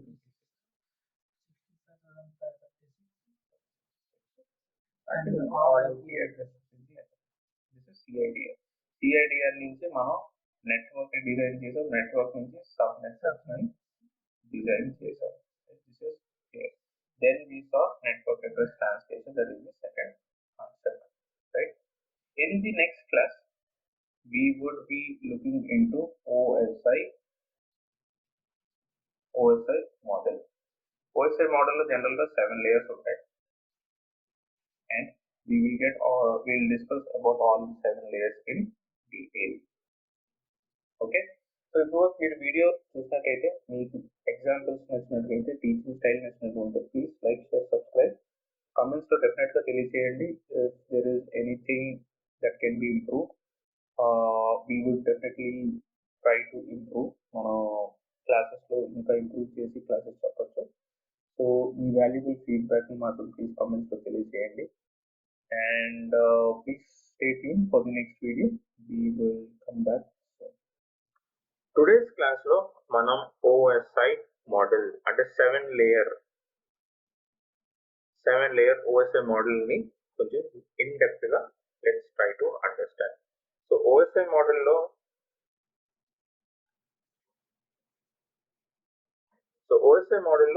ఫస్ట్ లేయర్ వచ్చి లేయర్ 1 చూసినట్టయితే ఫిజికల్ లేయర్ వస్తుంది. ఆ తర్వాత data link layer, network layer, transport layer, session layer, presentation layer and application layer. But మనం రాయడం అనేది ఎప్పుడు లేయర్ 7 ని అట్ ద టాప్ రాస్తాం అండ్ ఫిజికల్ లేయర్ ని అట్ ది బాటమ్ రాస్తాం. ఎందుకు? Because we're IT folks. So మనం దీన్ని టాప్ డౌన్ వేలో దాన్ని అర్థం చేసుకుంటే మనకి చాలా ఈజీగా అర్థమవుతుంది. So let's try to understand. First layer అంటే లేయర్ నెంబర్ 7 ఏంటి? Application layer. అగైన్ ఒక ఎగ్జాంపుల్ తో దీన్ని అర్థం చేసుకోవడానికి ట్రై చేద్దాం. మన ఎగ్జాంపుల్లో సో మనం ఏం చేస్తామంటే, ఇప్పుడు లెట్స్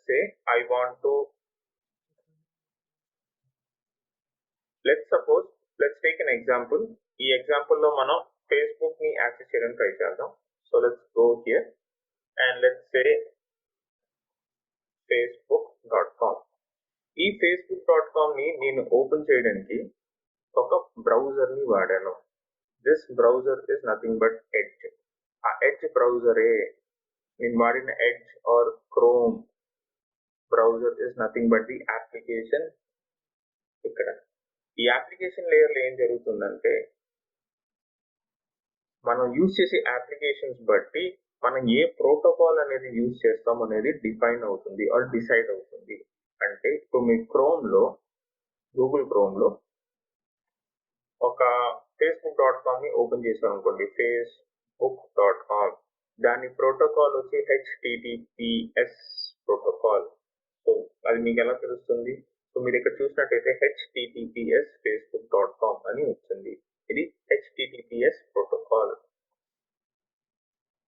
అలానే మీరు ఈమెయిల్స్ యూజ్ చేశారు అనుకోండి, మీ ల్యాప్టాప్లో అవుట్లుక్ క్లయింట్ కానీ ఏమైనా యూజ్ చేసే దాంట్లో ఈమెయిల్స్ యూజ్ చేశారు అనుకోండి, దాన్ని SMTP ప్రోటోకాల్ వస్తుంది. ఆ ప్రోటోకాల్ అనేది SMTP డిసైడ్ అవుతుంది. సో బేసికలీ అప్లికేషన్ లేయర్ ఏం చేస్తుంది? అప్లికేషన్ లేయర్ ద్వారా మనకి ఓన్లీ వన్ ఇన్ఫర్మేషన్ వస్తుంది. That information is a protocol use చేస్తున్నారు అనుకోండి, right? So application layer will decide which protocol is being used. Protocol ఇందాక మనం ఫస్ట్ డే 2 క్లాస్లో మనం రిమోట్ యాక్సెస్ గురించి మాట్లాడుకున్నాం. మీకు గుర్తుంటే remote access to the server మాట్లాడుకున్నాం. ఇక్కడ RDP అనేది ఒక ప్రోటోకాల్ యూజ్ చేసాం విండోస్ కి. This is also an application. RDP అనేది ఒక అప్లికేషన్. ఈ అప్లికేషన్ ద్వారా మనం RDP రిమోట్ డెస్క్టాప్ ప్రోటోకాల్ ని యూజ్ చేస్తున్నాం. అలానే SSH సెక్యూర్ షెల్ అంటే ఒక SSH. ఈ SSH కూడా ఒక ప్రోగ్రామే లినక్స్ లో. ఈ ప్రోగ్రామ్ కూడా సెక్యూర్ షెల్ ఒక ప్రోటోకాల్ ని యూజ్ చేస్తుంది. అది సెక్యూర్ షెల్ ప్రోటోకాల్ ని యూజ్ చేస్తుంది. So this is for Linux. ఇలా మీరు మల్టిపుల్ అప్లికేషన్స్ యూజ్ చేయడం వల్ల ప్రోటోకాల్స్ ని డిసైడ్ చేస్తారు. This is application layer. Application layer నుంచి డేటా ప్రెజెంటేషన్ లేయర్కి వెళ్తుంది. ప్రెజెంటేషన్ లేయర్లో ఏం జరుగుతుంది? లెట్స్ సే మన facebook.com ఎగ్జాంపుల్ తీసుకుందాం. ఈ facebook.com ని మనం ఏం చేసాం? Next layer is presentation layer. So layer number 6 is presentation layer. ఈ ప్రెజెంటేషన్ లేయర్లో ఏం జరుగుతుంది? మీరు ఇక్కడ facebook.com అని చేశారు కదా, టైప్ చేశారు. HTTPS facebook.com అనేది మీరు బ్రౌజర్లో టైప్ చేశారు. ఏమవుతుందంటే సిస్టమ్ కి అంటే ల్యాప్టాప్స్ కి అర్థమయ్యే భాష only zeros and once, 010101 binary అర్థమవుతుంది. సో ఇక్కడ ఏమవుతుందంటే ఫస్ట్ థింగ్ ఏమవుతుందంటే కన్వర్షన్ జరుగుతుంది, ట్రాన్స్లేషన్ అనేది జరుగుతుంది. Information received from the application layer. Application layer A information ఇస్తుంది? 2 ఇన్ఫర్మేషన్స్ ఇస్తుంది. 1 ప్రోటోకాల్ ఏం వాడుతున్నాం అనే ఇన్ఫర్మేషన్ ఇస్తుంది. నెంబర్ 2 మన వెబ్సైట్ యొక్క ఇన్ఫర్మేషన్ ఇస్తుంది. ఈ information in the form of alphabets వస్తుంది. ఈ ఆల్ఫాబెట్స్ ని జీరోస్ అండ్ వన్స్ కింద కన్వర్ట్ చేస్తుంది ప్రెజెంటేషన్ లేయర్. దీన్ని కన్వర్ట్ చేశాక సో ఇక్కడ క్లౌడ్ పాఠశాల అనే ఇది ఉందనుకోండి, దీన్ని మన బైనరీ ఫార్మాట్ లో ఎంత పెద్ద బైనరీ ఫార్మాట్ వస్తుంది.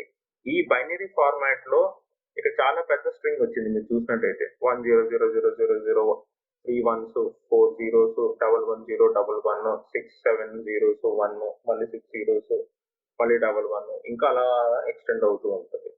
నౌ ఈ పెద్ద స్ట్రింగ్ ని పంపించడం అనేది కొంచెం డేటా లాస్ జరిగే ఛాన్సెస్ ఎక్కువ ఉంటాయి కాబట్టి కంప్రెషన్ ఆల్గరిథమ్స్ యూజ్ చేసి డేటా కంప్రెషన్ అనేది జరుగుతుంది. సో ఈ పెద్ద స్ట్రింగ్ ని ఒక చిన్న స్ట్రింగ్ కింద కంప్రెస్ చేస్తారు. అంటే ఒక 32-bit IP అడ్రస్ లేకపోతే హెక్సాడెసిమల్ లో 128-bit IP అడ్రస్ ని ఒక IPv4 లో 32-bit లో కన్వర్ట్ చేసినట్టుగా అంత పెద్ద స్ట్రింగ్ ని ఒక 128-bit స్ట్రింగ్ ని 32 bits కి కన్వర్ట్ చేసి మీకు ఇవ్వడం అనేది జరుగుతుంది. That is data compression. That is happening in presentation layer. Presentation layer లో ఇంకొక క్రిటికల్ టాస్క్ కూడా జరుగుతుంది. That is encryption and decryption. మీరు HTTPS facebook.com యూజ్ చేశారు కదా, facebook.com యూజ్ చేసాం కదా, HTTPS. ఈ HTTPS లో S అనేది secure protocol, hyper text transfer protocol. HTTP full form వచ్చి hyper text transfer protocol, S అంటే సెక్యూర్. ఇక్కడ ఏం జరుగుతుంది, సో ఇక్కడ మీకు ఒక లాక్ సింబల్ కనిపిస్తుంది కదా, ఈ లాక్ సింబల్ మీరు ఓపెన్ చేసినట్టయితే ఇక్కడ కనెక్షన్ ఇస్ సెక్యూర్ మీద క్లిక్ చేసినట్టయితే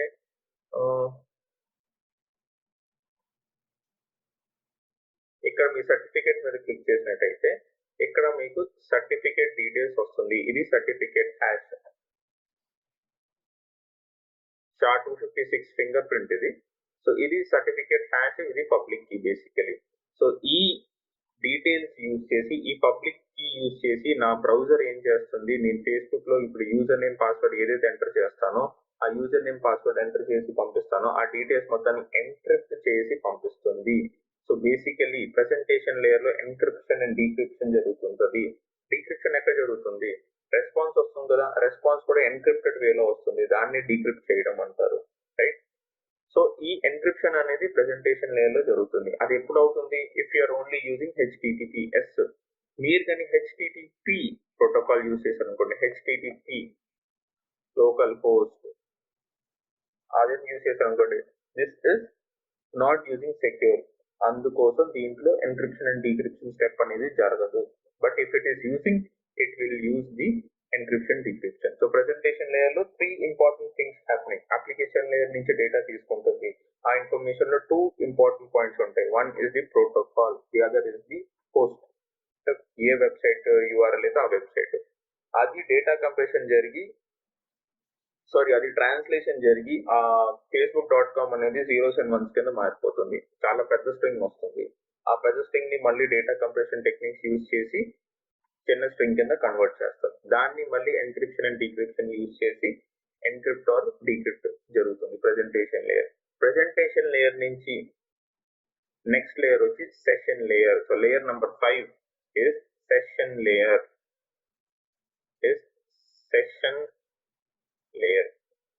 ఈ సెషన్ లేయర్ ఏం చేస్తుంది, session layer is responsible for establishing the connection with the server.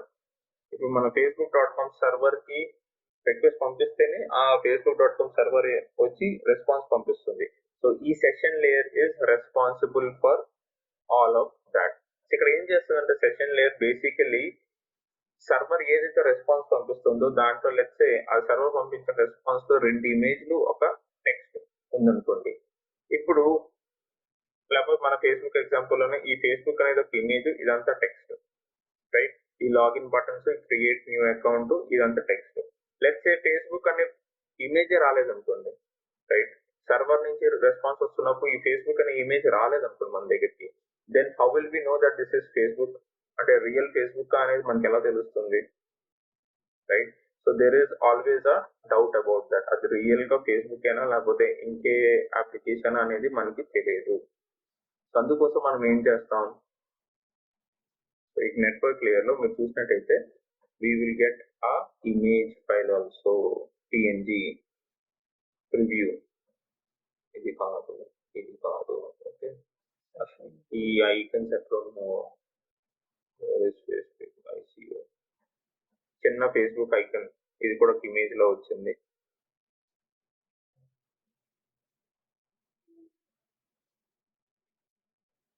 Okay, format అనేది SVG ఫార్మాట్. ఈ ఇమేజ్ లెట్స్ సే ఇమేజ్ రాలేదనుకోండి రెస్పాన్స్ కింద, session layer will track. Image రాలేదు, ఇమేజ్ రాకపోతే what will session layer do, it will send a response to the server, hello server, I did not receive this image. ఈ image రాకపోతే ఇక్కడ Facebook అనే option రాదు మీకు. ఈ ఫేస్బుక్ అనే ఆప్షన్ రాకపోతే Facebook helps you meet you connect blah blah blah ఇదే కనిపిస్తుంది, ఈ ముక్క కనిపించదు. ఈ ముక్క కనిపించకపోతే ఇది ఫేస్బుక్ వెబ్సైట్ లేకపోతే ఏ వెబ్సైట్ అనేది మనకు తెలియదు, right. So this is how session layer keeps a track. Session layer will keep. ఇప్పుడు నేను మాన్యువల్ గా ఎలాగైతే వెళ్ళి సెర్చ్ చేశానో వచ్చిందా రాలేదని, session layer does it automatically. Session layer automatic గా చూసి ఇన్ కేస్ రాలేదనుకోండి, ఇక్కడ మనకి ఎర్రర్ కోడ్ 200 ఓకే కోడ్ రాకుండా 404 లేకపోతే టైమ్ అవుట్ 504 ఏదో వస్తుంది. ఎర్రర్ కోడ్ వచ్చింది అనుకోండి, ఎర్రర్ కోడ్ వస్తే మళ్ళీ another రిక్వెస్ట్ అనేది ఆటోమేటిక్ గా జనరేట్ చేసుకొని it will try to get the information. So session layer three important things manage చేస్తుంది. ఒకటి ఇట్ సెషన్ మేనేజ్మెంట్, అంటే it uses the help of APIs to initiate the session between the client and the server. ఇక్కడ client అనేది ఏంటి, నా browser అనేది client, server అనేది Facebook server, right. So session layer adapt చేస్తుంది. నెక్స్ట్ ఇంకొక two critical things, obvious గా ఇక్కడ మనకి ఇమేజెస్ వచ్చాయా రాలేదా ఇవన్నీ ట్రాకింగ్ కూడా చేస్తుంది. ఇన్ కేసు రాకపోతే it will reinitiate the request, right. ఈ సెషన్ మేనేజ్మెంట్ టూల్స్ యూజ్ చేసుకొని మళ్ళీ రిక్వెస్ట్ మేనేజ్ చేస్తుంది. సెషన్ లేయర్ లో ఇంకొక రెండు క్రిటికల్ థింగ్స్ జరుగుతున్నాయి, ఆథెంటికేషన్ అండ్ ఆథరైజేషన్. ఆథెంటికేషన్ అంటే ఏంటి, ఇప్పుడు నేను ఈ ఫేస్బుక్ లో లాగిన్ అవడానికి యూజర్ నేమ్ అండ్ పాస్వర్డ్ అనేది ఎంటర్ చేస్తాను, దట్ ఈస్ ఆథెంటికేషన్. అంటే యూజర్ నేమ్ అండ్ పాస్వర్డ్ కరెక్టా కాదా, is it right are wrong, authentication అనేది సెషన్ లేయర్ లో ఎస్టాబ్లిష్ అవుతుంది. ఆథెంటికేషన్ అయిన తర్వాత ఆథరైజేషన్, నాకు ఫేస్బుక్ లో లాగిన్ అయిన తర్వాత ఇంకెవరితో ఫ్రెండ్ లిస్ట్ లేకపోతే ఇంకెవరితో పేజ్ చూసే యాక్సెస్ ఉండదు. I can only watch my time line, my profile. నేను ఇంకో ప్రొఫైల్ యాక్సెస్ చేయడానికి యాక్సెస్ లేదు. అది ఎలా డిఫైన్ అవుతుంది, ఆథరైజేషన్ ద్వారా డిఫైన్ అవుతుంది. ఆథరైజేషన్ జనరల్ గా ఎలా చేస్తారు, నార్మల్ గా మిమ్మల్ని సర్టన్ గ్రూప్స్ లో యాడ్ చేస్తారు. మా గ్రూప్ లో యాడ్ చేస్తే ఆటోమేటిక్ గా గ్రూప్ ఒక పాలసీ ఉంటుంది, ఆ పాలసీలో డిఫైన్ అయి ఉంటుంది మీరు ఏం చేయగలరు ఏం చేయలేరు అనేది. సో AWS లో కూడా మన ఆథెంటికేషన్ అండ్ ఆథరైజేషన్ జరుగుతుంటది. ఆథెంటికేషన్ కి మీరు user name and password use చేస్తారు, ఆథరైజేషన్ కి మనం అక్కడ IAM పాలసీస్ అనేది యూజ్ చేస్తాం. Policy identity and access management అంటారు AWS లో. ఆథరైజేషన్ మనం ఆథరైజ్ చేయడానికి మనం ఒక పాలసీ అనేది రాసి ఆ పాలసీలో మీరు ఏం చేయగలరు ఏం చేయలేరు అనేది డిఫైన్ చేస్తాం, అది ఆథరైజేషన్ కింద వస్తుంది. Session layer. Next thing after session layer is the transport layer. Again, very important layer. Layer 4. Transport layer. ఈ ట్రాన్స్పోర్ట్ లేయర్ లో ఫస్ట్ థింగ్ మనకి జరిగేది ఏంటంటే ఇక్కడ ఒక సెగ్మెంట్ అనేది, ఒక డేటా యూనిట్ అనేది ఫామ్ అవుతుంది. సెగ్మెంట్స్ అనేది ఫామ్ అవుతుంది. What is segment? Segment is a combination of data units, smaller data units. ఒక session So data from the session layer నుంచి data is divided into smaller units called as segments. Each segment contains critical information. ఏంటది? Sequence number ఒకటి ఉంటుంది. Obvious గా multiple segments కి divide చేసినప్పుడు మనకి sequence number కావాలి. 1 2 3 4 5 ఎన్ని సెగ్మెంట్స్ అయితే 100 సెగ్మెంట్స్ అయితే 1 2 3 4 100 వరకు ఉంటుంది. Okay, then it contains another information, source and destination port number. ఆ తర్వాత డేటా యూనిట్. ఆబ్వియస్ గా facebook.com ని మనం బైనరీ ఫార్మాట్ లో కన్వర్ట్ చేసి దాన్ని మళ్ళీ కంప్రెస్ చేసి దాన్ని మళ్ళీ ఎన్క్రిప్ట్ చేసి చాలా చేసాం కదా, ఆ డేటాను కూడా ఇక్కడ విడగొట్టి డేటా యూనిట్స్ ముక్కల కింద కడుతుంది. బట్ పోర్ట్ నంబర్ అనేది ఇక్కడ very critical component. So port numbers లో, so when it comes to port numbers, there are two port numbers that are added into the data, into the segment. The source port number and the destination port number. ఈ source port number, destination port number ఏంటి, ఎలా వస్తాయి అనేది చూద్దాం. So let's first understand what the destination port number is. Destination port number కి మనం ఎక్కడికి వెళ్తాం? Again, we'll go back to the layer 7 application. Application layer లో మనకి ఏం తెలిసింది? Protocol తెలిసింది. Which protocol we are going to use అనేది తెలిసింది. So from the application layer, let's say I am using HTTPS protocol. Then the destination port number is 443. అదే మనం HTTPS use చేసామనుకోండి, destination port number is port number 80. అదే మన RDP అనే protocol use చేసాం అనుకోండి, the destination port number is 3389. ఇవన్నీ standard port numbers. SSH అనేది యూజ్ చేసాం అనుకోండి, port number is 22. SCP port number is again 22. SCP అనేది ఫైల్ ట్రాన్స్ఫర్స్ కి యూజ్ చేస్తాం. FTP చూసాం కదా, 22 లో జరుగుతుంది. SMTP ఫైల్ ట్రాన్స్ఫర్ ప్రోటోకాల్ 465 కానీ 25 కానీ, right. It will either use that or this. So మనం రాయలేదు కదా, SMTP generally uses these two protocols, right?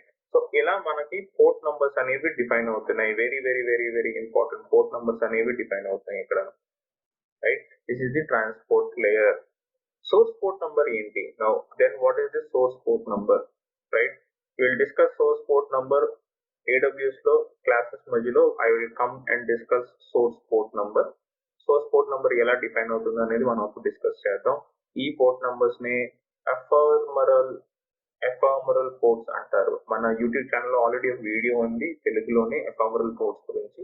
But as this series we will again discuss ephemeral ports. మనం మళ్ళీ ephemeral ports డిస్కస్ చేస్తాం.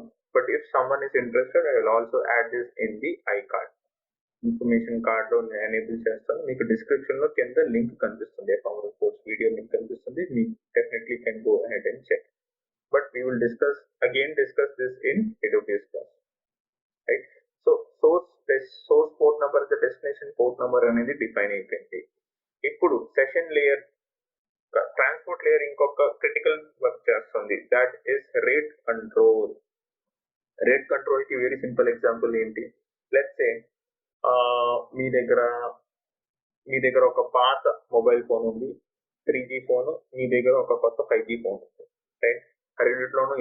రెండిట్లోనూ WiFi use చేస్తున్నారు, SIM card కాదు. Both phones are connected to the WiFi. Same movie రెండు phone లో download చేశారు అనుకోండి, same movie or song or file whatever it is. ఒక పాత 3G ఫోన్ లో డౌన్లోడ్ అవడానికి ఇట్ కెన్ టేక్ 10 seconds. అదే కొత్త 5G ఫోన్ లో అది డౌన్లోడ్ అవడానికి maybe it will only take 6 seconds. What is the difference? Wifi same కదా, అలాంటప్పుడు ఫోన్స్ లో డౌన్లోడ్ చేస్తున్నప్పుడు ఎందుకు డిఫరెంట్ గా స్పీడ్ వచ్చింది? That is because of the phone capacity. 3G phone అంటే కొంచెం 6 years old ఫోన్స్ అవి. ఆ ఓల్డ్ ఫోన్స్ లో maximum maybe it was only allowing 10 Mbps. అదే మీ కొత్త ఫోన్ లో it is allowing let's say 50 Mbps, 5 times better అనుకోండి. ఇక్కడ ఏం జరుగుతుంది? Even though you're using the same WiFi router, even though we're using the same WiFi, మనం same WiFi వాడినప్పటికీ కూడా 3G ఫోన్ లో it can take 10 seconds, 5G phone లో it will take let's say 6 seconds. But మనం use చేసే wifi same కదా, server సేమే, because we're talking to the same server, downloading the same file in 2 servers.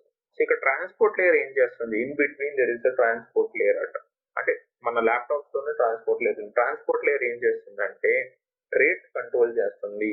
So transport layer will determine okay the device on which data is being downloaded can only access or accept, మనం only 10 Mbps speed తోనే accept చేయగలం. So reduce the speed to 10 Mbps. So అందుకు అక్కడ ఒక 10 seconds అంటే 4 seconds extra పట్టింది. అదే ఇక్కడ మన 5G కాబట్టి ఇక్కడ ఏంటి, మన 50 Mbps స్పీడ్ లో డౌన్లోడ్ చేయొచ్చు ఈ ఫోన్ లో, కాబట్టి ఆ డౌన్లోడ్ అనేది ఫాస్ట్ గా అయిపోయింది, right? That is one example. ఇంకొక మీరు ఎగ్జాంపుల్ చూడాలి అనుకుంటే, మీరు కానీ స్పీడ్ టెస్ట్ చేశారనుకోండి, speed test .com Ookla speed test చేశారనుకోండి. సో ఇక్కడ మీరు గ్రాఫ్ ఎప్పుడు చూసినట్టయితే స్పీడ్ టెస్ట్ యొక్క graph it will always be from down to bottom and then stabilize అవుతుంది, ఎప్పుడు అలానే జరుగుతుంది. So let's actually see. మీరు ఇక్కడ కంటిన్యూ, ఎలా అవసరం లేదు.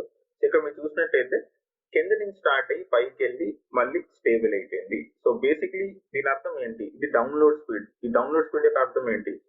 So when the test started, benchmark speed అనేది నార్మల్ బెంచ్ మార్క్ ఏ స్పీడ్ అవుతుందో ఆ స్పీడ్ స్టార్ట్ చేసింది.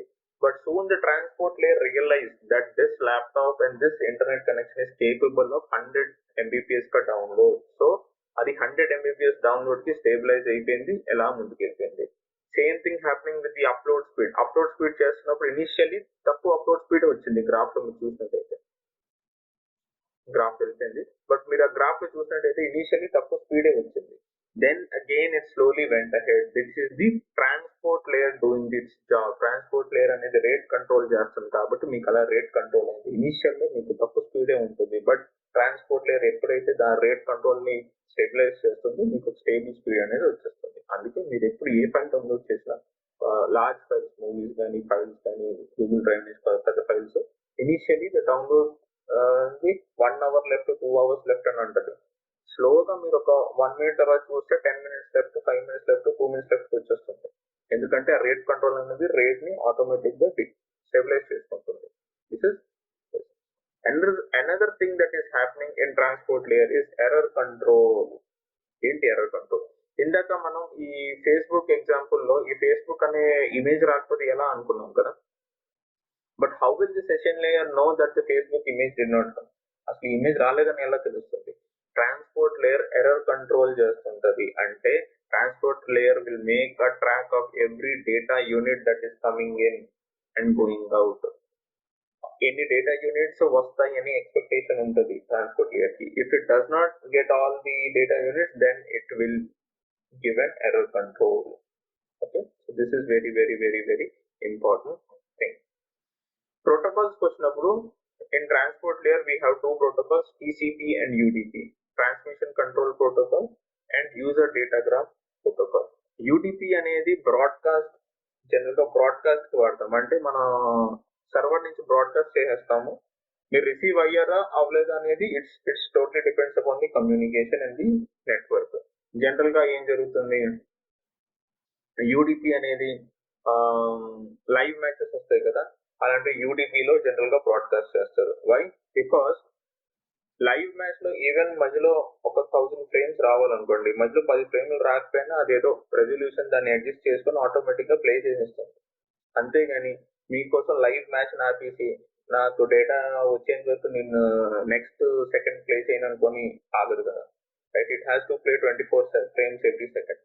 సో అందుకోసం ఏమవుతుందంటే లైవ్ మ్యాచెస్ అనేవి యూడిపి ప్యాకేజెస్ లో జనరల్ గా బ్రాడ్కాస్ట్ చేస్తాం. ఎర్రర్ కంట్రోల్ అయింది అనుకోండి, ఆ ఫ్రేమ్ రాలేదని మళ్ళీ రిక్వెస్ట్ పంపి ఆ ఫ్రేమ్ వచ్చేంత వరకు లైవ్ ఆగిపోయి it would be a very bad user experience. So that's why it is TCP and UDP. టీసీపీలో transmission control protocol, user datagram protocol. Major difference is error control is not there. Feedback is present in TCP. Feedback is not present in UDP. అందుకోసం TCP అనేది slow, obvious గా because feedback loop అనేది ఉంటుంది కాబట్టి TCP is slow. UDP is fast because there is no feedback loop available. Transport layer తర్వాత మన next critical layer అంటే layer 3 వచ్చినప్పుడు అయితే layer 3 is network layer.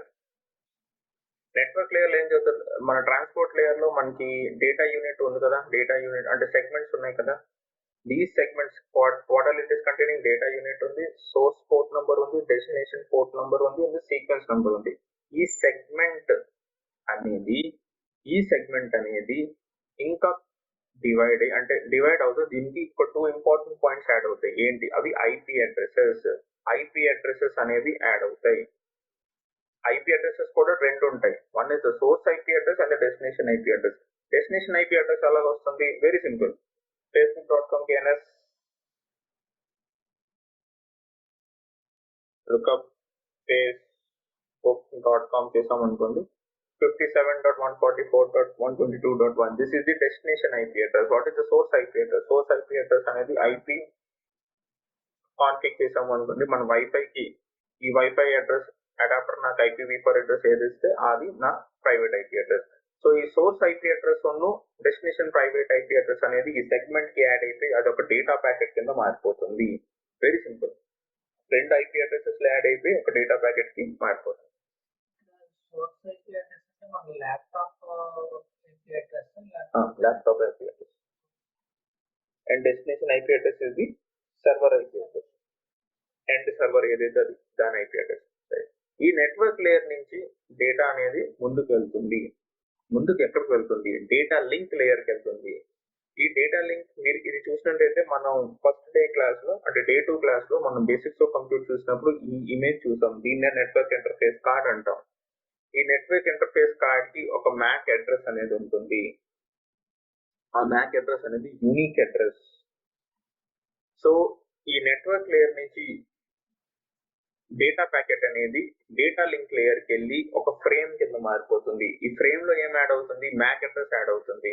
MAC address of your laptop అనేది మీకు ఇక్కడ యాడ్ అయిపోయి ముందుకు వెళ్తుంది. Okay, so this is now a frame. ఈ ఫ్రేమ్ వచ్చి ఫిజికల్ లేయర్ కి వెళ్తుంది. ఫిజికల్ లేయర్ అంటే మీరు ఆప్టికల్ ఫైబర్ కేబుల్ యూజ్ చేస్తే light as a laser beam light కింద వెళ్తుంది. మీరు కానీ సెల్ ఫోన్ లో యూజ్ చేస్తుంటే as air waves cellular network లో ఎయిర్ వేవ్స్ కింద వెళ్తుంది. వైఫై కనెక్ట్ అయినా ఎయిర్ వేవ్స్ కింద వెళ్తుంది. అదే మీరు క్యాట్ కేబుల్ కనెక్ట్ అయ్యారు అనుకోండి, 0s and 1s ఫార్మాట్ లో ముందుకు వెళ్తుంది. This is the physical layer. అంటే మీరు ఇక్కడ గమనించినట్టయితే మన 7 లేయర్స్ ఆఫ్ ఓఎస్ఐ మోడల్లో లేయర్ 7 టు లేయర్ 2 వరకు మీ ల్యాప్టాప్ లోనే ఉన్నది, ఆర్ యువర్ మొబైల్ డివైస్ లోనే ఉన్నది, ఆర్ సర్వర్ లోనే ఉంటుంది. సర్వర్ ఎందుకు? I will explain. Layer 1 is physical layer. So basically let's take an example. మీరు ఈ ల్యాప్టాప్ నుంచి you try to access facebook.com. So ఏమవుతుంది, రిక్వెస్ట్ అనేది లేయర్ 7 నుంచి లేయర్ 1 వరకు వెళ్తుంది. మీ సైడ్ మీ ల్యాప్టాప్ లోని ఇదంతా జరుగుతుంది. లేయర్ 1 వరకు వెళ్ళింది. లేయర్ 1 నుంచి ఆబ్వియస్ గా facebook.com సర్వర్ కి వెళ్తుంది. ఆబ్వియస్ గా నేను ఇండియాలో ఉన్నాను, విశాఖపట్నంలో. So this is in India, laptop is in India. US Facebook server US లోనే ఉంది, కాలిఫోర్నియాలో ఎక్కడో ఉంది. సో ఇది యుఎస్ లో ఉంది. సో ఈ ఫిజికల్ లేయర్ ఆబ్వియస్ గా ఎంటైర్ వరల్డ్ మన under see cables, under see cables ద్వారా, ఆప్టికల్ కేబుల్స్ ద్వారా వెళ్ళి ఈ కనెక్షన్ యుఎస్ లో ఉన్న సర్వర్ యొక్క ఐఎస్పి దగ్గరికి వెళ్తుంది. అక్కడి నుంచి సర్వర్ వరకు మళ్ళీ లేయర్ 7 నుంచి రివర్స్ ఆర్డర్ లో లేయర్ 7 కి చేరుతుంది. ఇక్కడ మళ్ళీ వచ్చిందంటే ఎన్క్రిప్టెడ్ ఫార్మాట్ లో వచ్చింది కదా, ఇక్కడ వచ్చి డీక్రిప్ట్ అవుతుంది. డీక్రిప్ట్ అయిన తర్వాత రెస్పాన్స్ మళ్ళీ ఎన్క్రిప్ట్ చేసి రెస్పాన్స్ అనేది మళ్ళీ కింద పంపిస్తుంది. అంటే ఇక్కడ లేయర్ 7 టు లేయర్ 6 మళ్ళీ it is inside the server only. Layer 4 అనేది లేయర్ 1 అనేది బయటకు వచ్చింది, ఫిజికల్ లేయర్. ఇక్కడ నుంచి డేటా మళ్ళీ ప్రపంచం అంతా ట్రావెల్ చేసి మళ్ళీ మీ ల్యాప్టాప్ కి పైకి వస్తుంది. So every time you're doing అంటే మనం ఏం చేయట్లేదు, ఆటోమేటిక్ అదే అయిపోతుంది. సో బేసికలీ ఇక్కడ నేను ఏం చెప్తున్నానంటే, ఇది మన ఫస్ట్ facebook.com. ఇది ఈ రిక్వెస్ట్ 4 times పైనుంచి కిందకి యూఎస్కి వెళ్ళింది, యూఎస్ పైకి వెళ్ళింది, కిందకి వచ్చింది, మళ్ళీ వచ్చింది, ఇక్కడ వచ్చింది. This is number 1. ప్రతిసారి ఎందుకు వస్తుంది? This is number 1, 200. ఆ తర్వాత మళ్ళీ ఒక జావా స్క్రిప్ట్, ఇది కూడా 200. మళ్ళీ ఈ ఫేస్బుక్ యొక్క ఇదే మన ఇది response, it is coming from there. మళ్ళీ it is coming from there at response, right? ఇది రిక్వెస్ట్ చేసాం, ఇది మన రెస్పాన్స్. ఇది మనం రిక్వెస్ట్ చేసాం, ఇది మనకు వచ్చిన రెస్పాన్స్. ఇది మనం రిక్వెస్ట్ చేసాం, ఇది మనకు వచ్చిన రెస్పాన్స్. మీరు ఒక facebook.com ఇక్కడ టైప్ చేశారు కానీ అండర్ ద హుడ్ ఒక 51 రిక్వెస్ట్ వెళ్ళి మనకి 51 రెస్పాన్సెస్ వస్తే మనకి ఈ facebook.com అనే పేజ్ వచ్చింది. ఈ 51 రిక్వెస్ట్ రెస్పాన్స్ లో అన్నిసార్లు తిరిగింది. ఇక్కడ మీరు చూసినట్లయితే చిన్న ఎర్రర్ వచ్చింది. ఏంటది? రెస్పాన్స్ హెడర్ ఏంటి చూద్దాం. రెస్పాన్స్ హెడర్ లేదు, రెస్పాన్స్ రిక్వెస్ట్ లోడ్. ఓకే, ఇక్కడ ఏదో something error, provision headers are shown, some coding level stuff, but no 404 504 అనే ఎర్రర్స్ అయితే ఏం లేదు. 404 అంటే పేజ్ నాట్ ఫౌండ్, 504 అంటే గేట్వే టైం అవుట్. మన ఎర్రర్స్ కూడా చూస్తాం, మన ట్రబుల్ షూటింగ్ క్లాసెస్ జరుగుతాయి ఇక్కడ AWS, సో మన అవి కూడా చూస్తాం. But this is basically how the entire OSI layer is functioning. Physical layer, this is the last layer that we physical layer is the last layer that we have, right? So ఈ OSI layer లో మీరు గుర్తుంచుకోవాల్సిన important layers ఏంటి? So there are 2 layers that you have to remember, layer 7 and layer 4. layer 7 లో application layer వల్ల ఏం తెలుస్తుంది? Protocols తెలుస్తాయి. ఈ ప్రోటోకాల్ ద్వారా మనకి ఏం తెలుస్తుంది? పోర్ట్ నంబర్ తెలుస్తుంది, డెస్టినేషన్ పోర్ట్ నంబర్ తెలుస్తుంది. Right, we'll be getting the destination port number. ఎందుకు layer 7 and layer 4 very important? AWS లో we have layer 7 load balancers అనే కాన్సెప్ట్ ఉంటుంది. దాంట్లో layer 7 load balancers ఉన్నాయి, layer 4 load balancers కూడా ఉన్నాయి. అందుకోసం ఇది గుర్తుపెట్టుకోవడం చాలా చాలా చాలా important. Okay, that's it for this video. Please మీ క్వశ్చన్స్ని కమెంట్స్లో తెలియజేయండి. If you are new to channel subscribe చేయడం మాత్రం మర్చిపోవద్దు. Thank you so much for watching. Keep having a great day. Thank you. Bye.